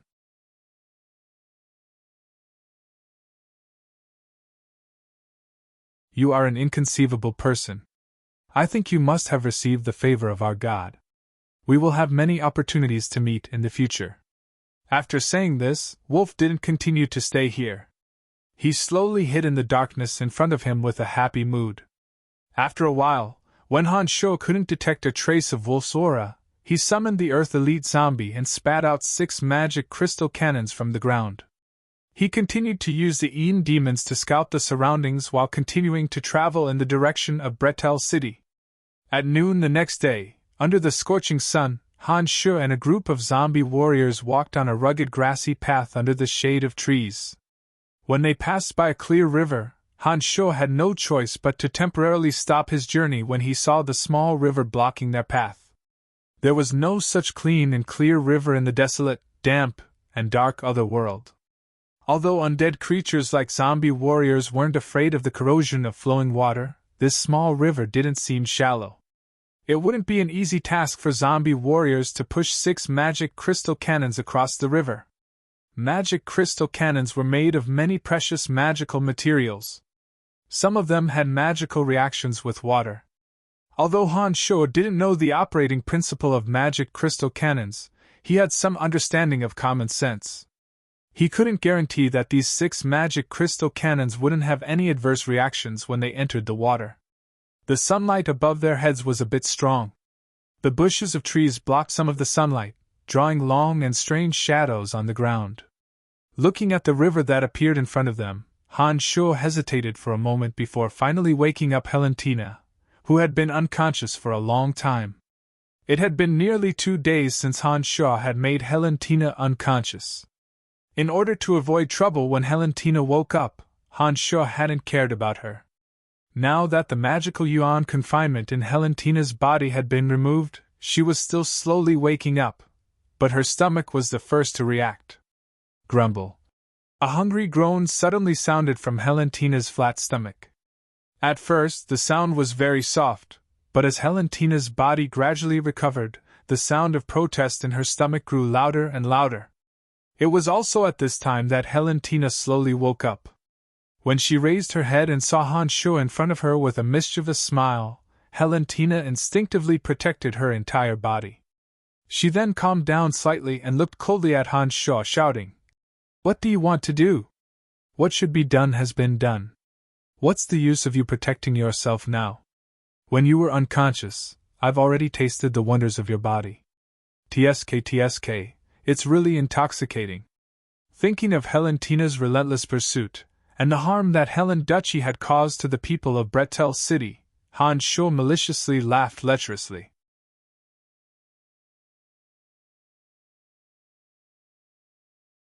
Sure enough, when Han Sho's lecherous laughter sounded, Helentina was immediately struck by lightning. She stood there blankly, her face filled with desolation. However, Helentina's disheartened and desolate appearance only lasted for a moment. In the next moment, a pair of resentful and sinister eyes condensed on Han Sho's body. being stared at by Helentina's ice-cold eyes filled with endless resentment, even Han Sho couldn't help but feel a chill run down his spine. It was as if a venomous snake had silently crept up behind his neck, ready to give him a fatal blow at any time. Afterwards, no matter what Han Sho said or asked, Helentina didn't say a word. She also didn't care about the protests of her stomach. She just stared coldly at Han Sho with resentful eyes, making Han Sho feel cold all over and uncomfortable all over. After a while, Han Sho finally admitted defeat. His scalp was numb as he waved his hand and said, "Damn it, I'm not interested in a woman like you. I need you to exchange for 1,000,000 gold coins. I won't do anything to you so easily. Alright, I admit that I was just deceiving you. There, your 6 magic crystal cannons are right there. Now tell me, are the magic crystal cannons afraid of water?" After Han Sho finished speaking, Helentina's expression of endless resentment eased slightly. However, she still stared at Han Sho suspiciously. After a while, she sighed softly and said to Han Sho, "You really didn't do anything to me? Nonsense, you have hands and feet now. I'm not trapping you. Can't you check yourself?" Han Sho scolded, and then said in a low voice, "However, seeing that you're famous for being a beauty, I reckon that you're no longer a virgin. I'm afraid that I really couldn't check." "Pa!" Helentina casually grabbed a handful of gravel and threw it at Han Sho. She glared angrily at Han Sho and shouted angrily, "You damned men, none of you are good!" After saying this, Helentina shyly clamped her thighs together. It was unknown what method she used, but she actually frowned in joy. When she saw Han Sho turn his head away indifferently, she immediately thought of something and quickly took out the magic staff from her space ring. She quickly chanted a high-rank fire spell, Torrential Flames.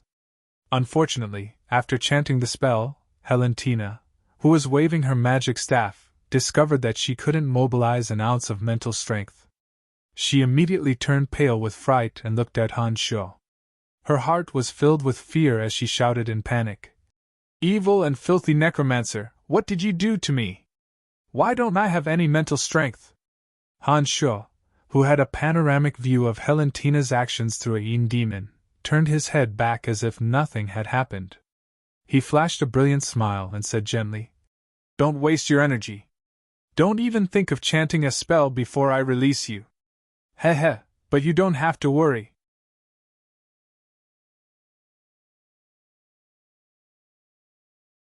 As long as that fire phoenix of yours takes out 1,000,000 gold coins, I will release you in one piece. You will also be able to use your mental strength again." Helentina was shocked when she heard these words. She was astonished at Han Sho's remarkable abilities.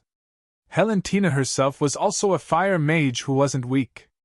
According to her knowledge, this kind of mental strength imprisonment method wasn't something that an ordinary person could do. Even a Grand Magus would need the assistance of some magic scrolls or magic arrays if they wanted to imprison the mental strength of an archmage. Han Sho, at such a young age, was able to miraculously possess this kind of mental strength imprisonment ability. This was simply inconceivable to her.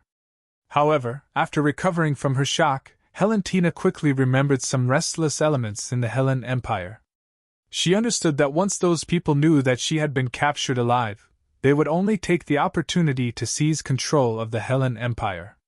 They definitely wouldn't take out 1,000,000 gold coins to ransom her.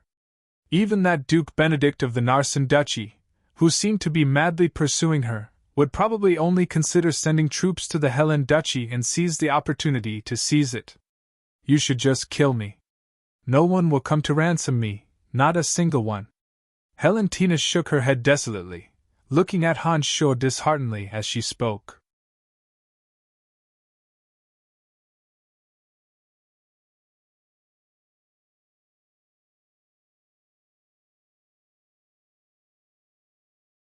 Chapter 313.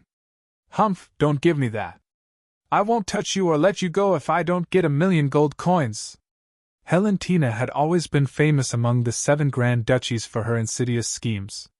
Han Sho naturally wouldn't believe her words. Looking coldly at Helentina, Han Sho said, "Magic crystal cannons are made from many rare magic materials. I want to know if they're afraid of water. The first thing Valentina did when she woke up was to look around her surroundings. She'd long since seen the group of zombie warriors supporting the 6 magic crystal cannons in front of the little river. She'd only been distracted by Han Shuo's threat to defile her. Now that she heard Han Shuo mention the magic crystal cannons, Valentina flew into a rage. She glared at Han Shuo and shouted, "Don't even think about getting any useful information out of my mouth, you damned bandit!" Bandit? Haha, your Helen Duchy is the real bandit. Bretel City has been plundered day and night by you all these years, turning from a large city with a population of hundreds of thousands into a dead little city with only a few tens of thousands. The citizens have long since lost hope and longing for life. Isn't this all because of you? You actually have the face to call me a bandit? Haha! Han Shuo recalled the scenes he'd seen on his way to Bretel City. The miserable state of people with no clothes to cover their bodies and food to fill their stomachs. His heart was also filled with resentment. Hearing Han Shuo's words, Valentina's charming face turned cold. War is like this. When your Lancelot Empire invaded our 7 grand duchies, didn't you also burn, kill, and loot? If it wasn't for our 7 grand duchies joining forces to drive you back, I'm afraid all of our citizens would have become slaves. Valentina's words were reasonable.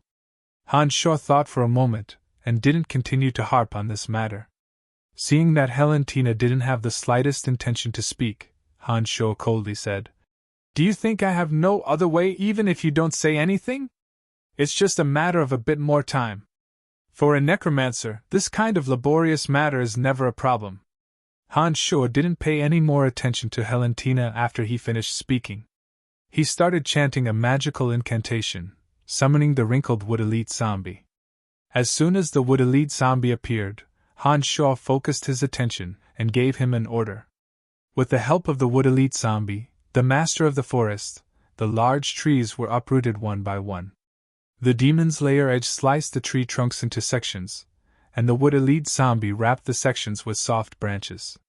It took Han Shuo and the wood elite zombie half an hour to make 6 enormous wooden rafts. During this process, Valentina kept a close eye on Han Shuo and the wood elite zombie as she took out some bread from her space ring and swallowed it in a reserved manner.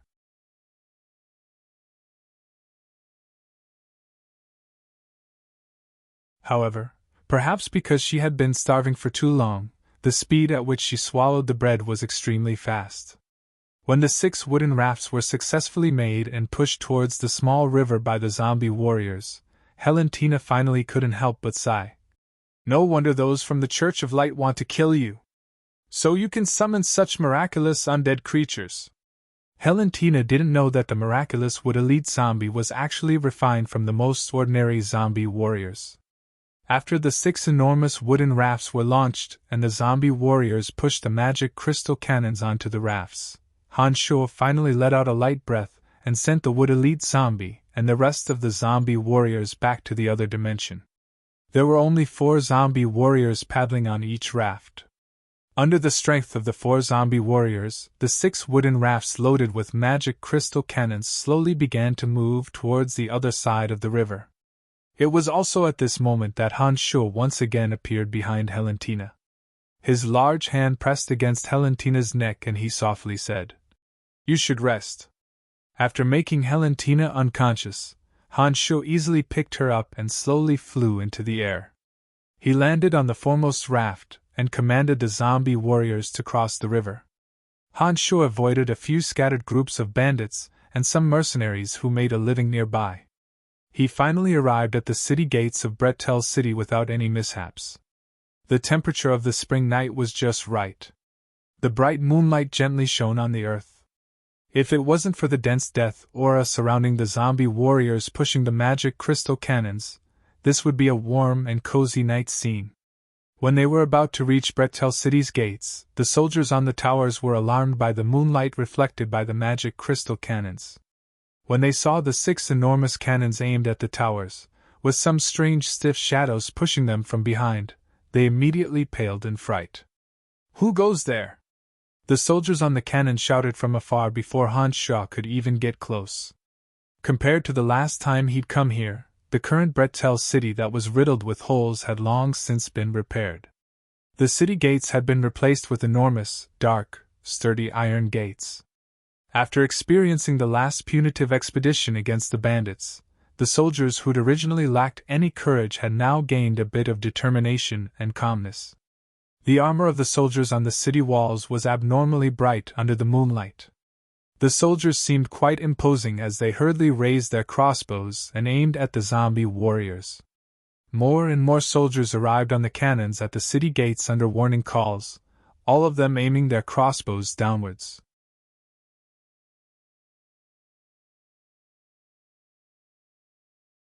After experiencing the lack of defenses the last time he'd entered the city and facing the vigilance of the soldiers this time, Han Shaw truly understood that Bretel City was indeed different now. Due to the distance, the soldiers couldn't clearly see Han Shaw's appearance. However, Han Shaw could clearly see the silhouettes of the soldiers on the city towers. "Open the city gates! You bastards, you don't even recognize me anymore!" Han Shaw's voice suddenly rang out, spreading throughout the entire city tower. "City Lord, it's the City Lord, the City Lord has returned!" Although the soldiers on the tower couldn't see Han Shaw clearly, they could definitely hear Han Shaw's voice. As they all cried out in surprise, the city gates gradually opened. After the city gates were opened, the zombie warriors pushing the heavy magic crystal cannons finally slowly entered Bretel City. Although it was already nighttime, Falk quickly rushed over upon hearing the news and arrived at Han Shaw's side not long after. This is... Falk bowed respectfully towards Han Shaw as soon as he arrived. His expression immediately changed as he saw the 6 magic crystal cannons being pushed by the zombie warriors. Falk's expression immediately changed as he exclaimed excitedly, "It's the magic crystal cannons, and the powerful thunder god at that! Each of these cannons costs at least 100,000 gold coins. They can release a terrifying attack power through the magic crystal ore. On the battlefield, these magic crystal cannons are simply invincible weapons. City Lord, where did you get them?" Falk was indeed a seasoned soldier who had been baptized on the battlefield for many years. He finally recognized these 6 magic crystal cannons and even said the name, Thunder God. Han Shaw only knew about the magic crystal cannons, but he didn't know much about their models and types. When he heard that Falk was so familiar with the magic crystal cannons, Han Shaw happily said, "Then you should know how to use these 6 magic crystal cannons? Of course, as long as there are enough magic crystal ores, these magic crystal cannons are very easy to operate. If there are enough magic crystal ores, each shot from these Thunder God cannons is equivalent to an Archmage's most powerful attack. If there are enough magic crystal ores, the magic crystal cannons can continuously reflect attacks without running out of mental strength or mana." Falk smiled confidently as he spoke. He walked in front of one of the magic crystal cannons. No one knew how he moved, but a small box split open at the bottom of the cannon. "Oh, there are ready-made magic crystal ores here. It's enough to fire 5 or 6 shots. Heh, some damned bandits have been wandering around Bretel City recently. It looks like they're planning on making a move on Bretel City again. I was worried about how to deal with them."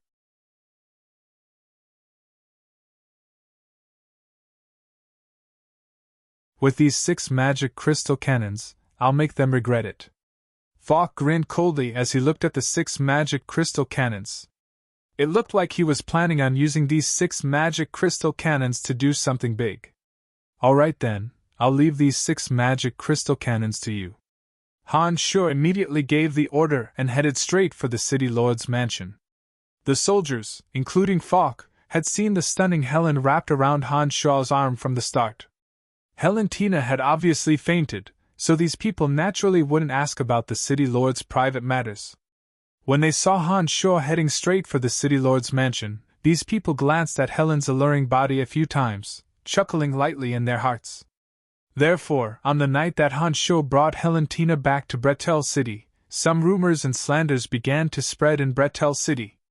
These people still didn't know Helentina's identity, but her beauty had left a deep impression on the soldiers.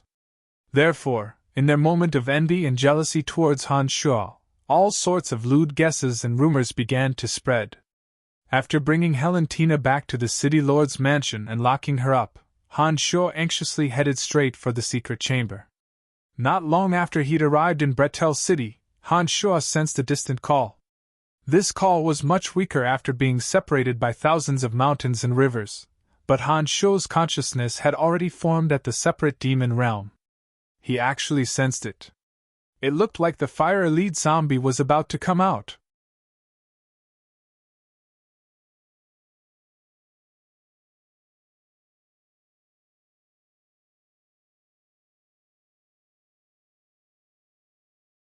Chapter 314.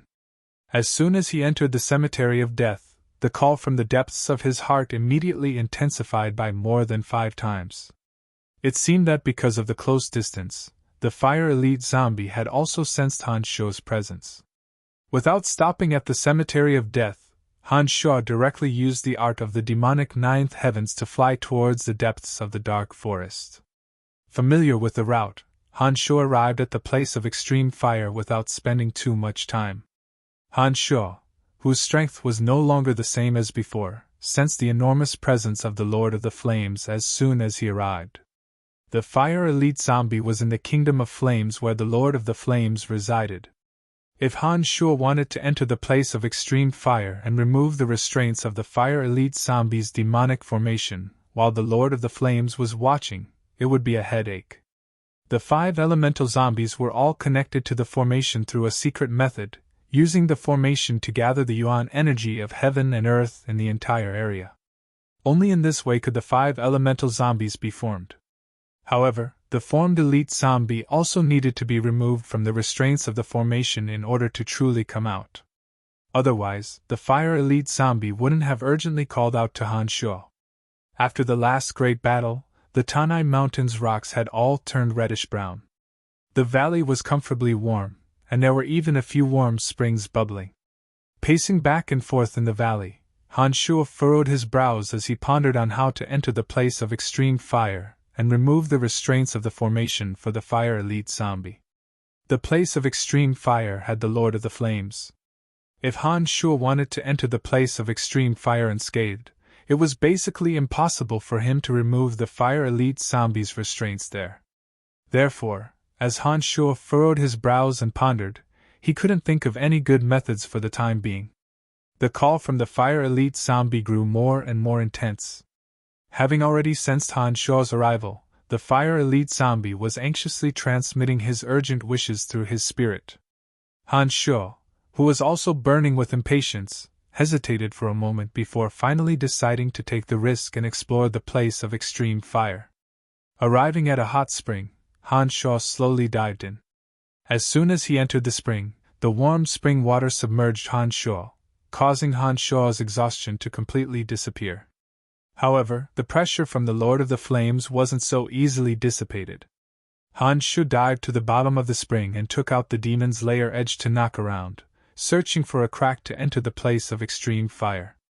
After spending a while, Han Shuo finally found a crack to enter the place of extreme fire after he had pried open 2 enormous rocks. A dark green cover covered his entire body.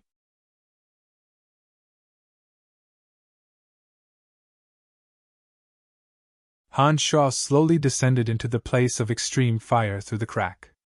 The scorching heat rose along with Han Shuo's descent. Intense fiery light shot out from within, causing the crack to display a gorgeous flower of fire. Han Shuo, who was inside the protective shield, could clearly observe all the changes in his surroundings. The cliff he descended from was as red as soldering iron, and there were even some soft, fiery snake-like creatures growing within. A few flame demons were hibernating on the cliff, seemingly not noticing Han Shuo's existence, allowing Han Shuo to descend deep into the ground. Just as Han Shuo was about to fall into the place of extreme fire, a flame demon general discovered Han Shuo's existence within a crack in the cliff. The flame demon general waved its red arm and a scorching flame shot straight at Han Shuo. With a wave of his hand, a ball of purple light floated out. The flame shot by the flame demon general disappeared in the light smoke before it could even approach Han Shuo. The icy cold aura clashed with the flames, and sparks shot out amidst the lingering smoke, slowly turning into sparks that fell towards the place of extreme fire below. Within the huge place of extreme fire that was like lava, a few sparks had actually activated its ferocious nature. The originally calm place of extreme fire that was only bubbling seemed to have sensed the aura of the flame demon battle general, and actually began to boil rapidly. The bubbles that emerged became the size of bowls, and the already scorching high temperature rose even higher. As the place of extreme fire boiled, an enormous head slowly surfaced from the magma, followed by the Lord of the Flames' body that was more than 10 meters tall. Flames shot out from the place of extreme fire in all directions. The furious Lord of the Flames had sensed the presence of a living person. Roar! It raised its head and let out a terrifying roar. The entire place of extreme fire seemed to tremble under its terrifying roar. The red-hot rocks of the place of extreme fire trembled and fell into the place of extreme fire. Amidst the plop sound, the Lord of the Flames' huge head looked around. An ear-splitting roar accompanied by monstrous flames instantly spread throughout the entire place of extreme fire. Amidst the surging flames, Han Shuo's dark green shield became a particularly conspicuous existence. Facing the wrath of the Lord of the Flames, Han Shuo could only painfully increase his magical yuan and firmly defend himself.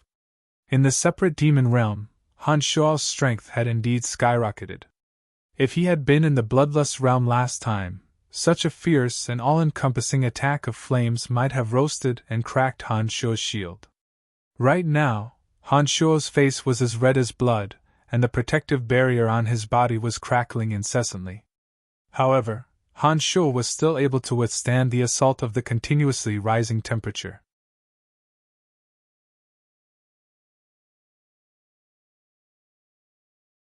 Only a few beads of sweat slowly appeared on his forehead. Accompanied by a deafening roar, the Lord of the Flames emerged from the magma of the place of extreme fire with raging flames surrounding its body. These flames were over 10 meters long and looked like soaring fire dragons. Compared to the fire snakes that Helentina had used to set up a defense previously, the power of this fire snake was incomparable. When the Lord of the Flames saw that its attacks from all directions had no effect, it raised its head to the sky and roared continuously. Amidst the roars, 3 fire dragons over 10 meters long snaked towards Han Shuo. The 3 fire dragons continuously absorbed the flames around them as they advanced. When the fire dragons were about to shoot towards Han Shuo, the flames that had just spread to the entire place of extreme fire were completely devoured by the 3 fire dragons. The 3 fire dragons didn't change in length, but their width had increased by 5 times, turning them into 3 enormous, fat dragons. The surging, berserk aura of flames seemed as if it would burn the entire valley into charcoal. Facing the Lord of the Flames' all-encompassing attack, Han Shuo was still able to deal with it calmly. However, when these attacks converged into a single point and were all aimed at Han Shuo, the pressure of the flames immediately increased by 10 times. At this point, Han Shuo was constantly communicating with the fire elite zombie in the depths of the magma of the place of extreme fire through close-range communication.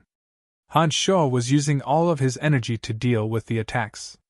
The demon's lair edge that had devoured so many living beings immediately seemed to be activated when a large amount of demonic yuan was infused into it, releasing a frightening cold evil. The mystical glacial spell fire was catalyzed to the extreme to form the purple flames of extreme frost. Blobs of purple flames leapt out from the demon's lair edge and floated around Han Shuo and the demon's lair edge, shielding Han Shuo and the demon's lair edge like stamens. The purple flames of extreme frost was catalyzed by a large amount of demonic yuan after mastering the mystical glacial spell fire. It possessed a frightening cold current that could freeze all living things. When the blobs of purple flames drifted out, bone-chilling snowflakes strangely floated up in the scorching hot place of extreme fire. The snowflakes actually fused with the purple flames, forming a large piece of purple ice that tightly wrapped around Han Shuo and the demon's lair edge. Han Shuo seemed to have become a sparkling and translucent ice sculpture, sparkling with a beautiful purplish-red luster under the illumination of the flames of the place of extreme fire. Under the stimulation of magical yuan, the beautiful solid ice grew larger and larger, finally covering almost a dozen meters in width.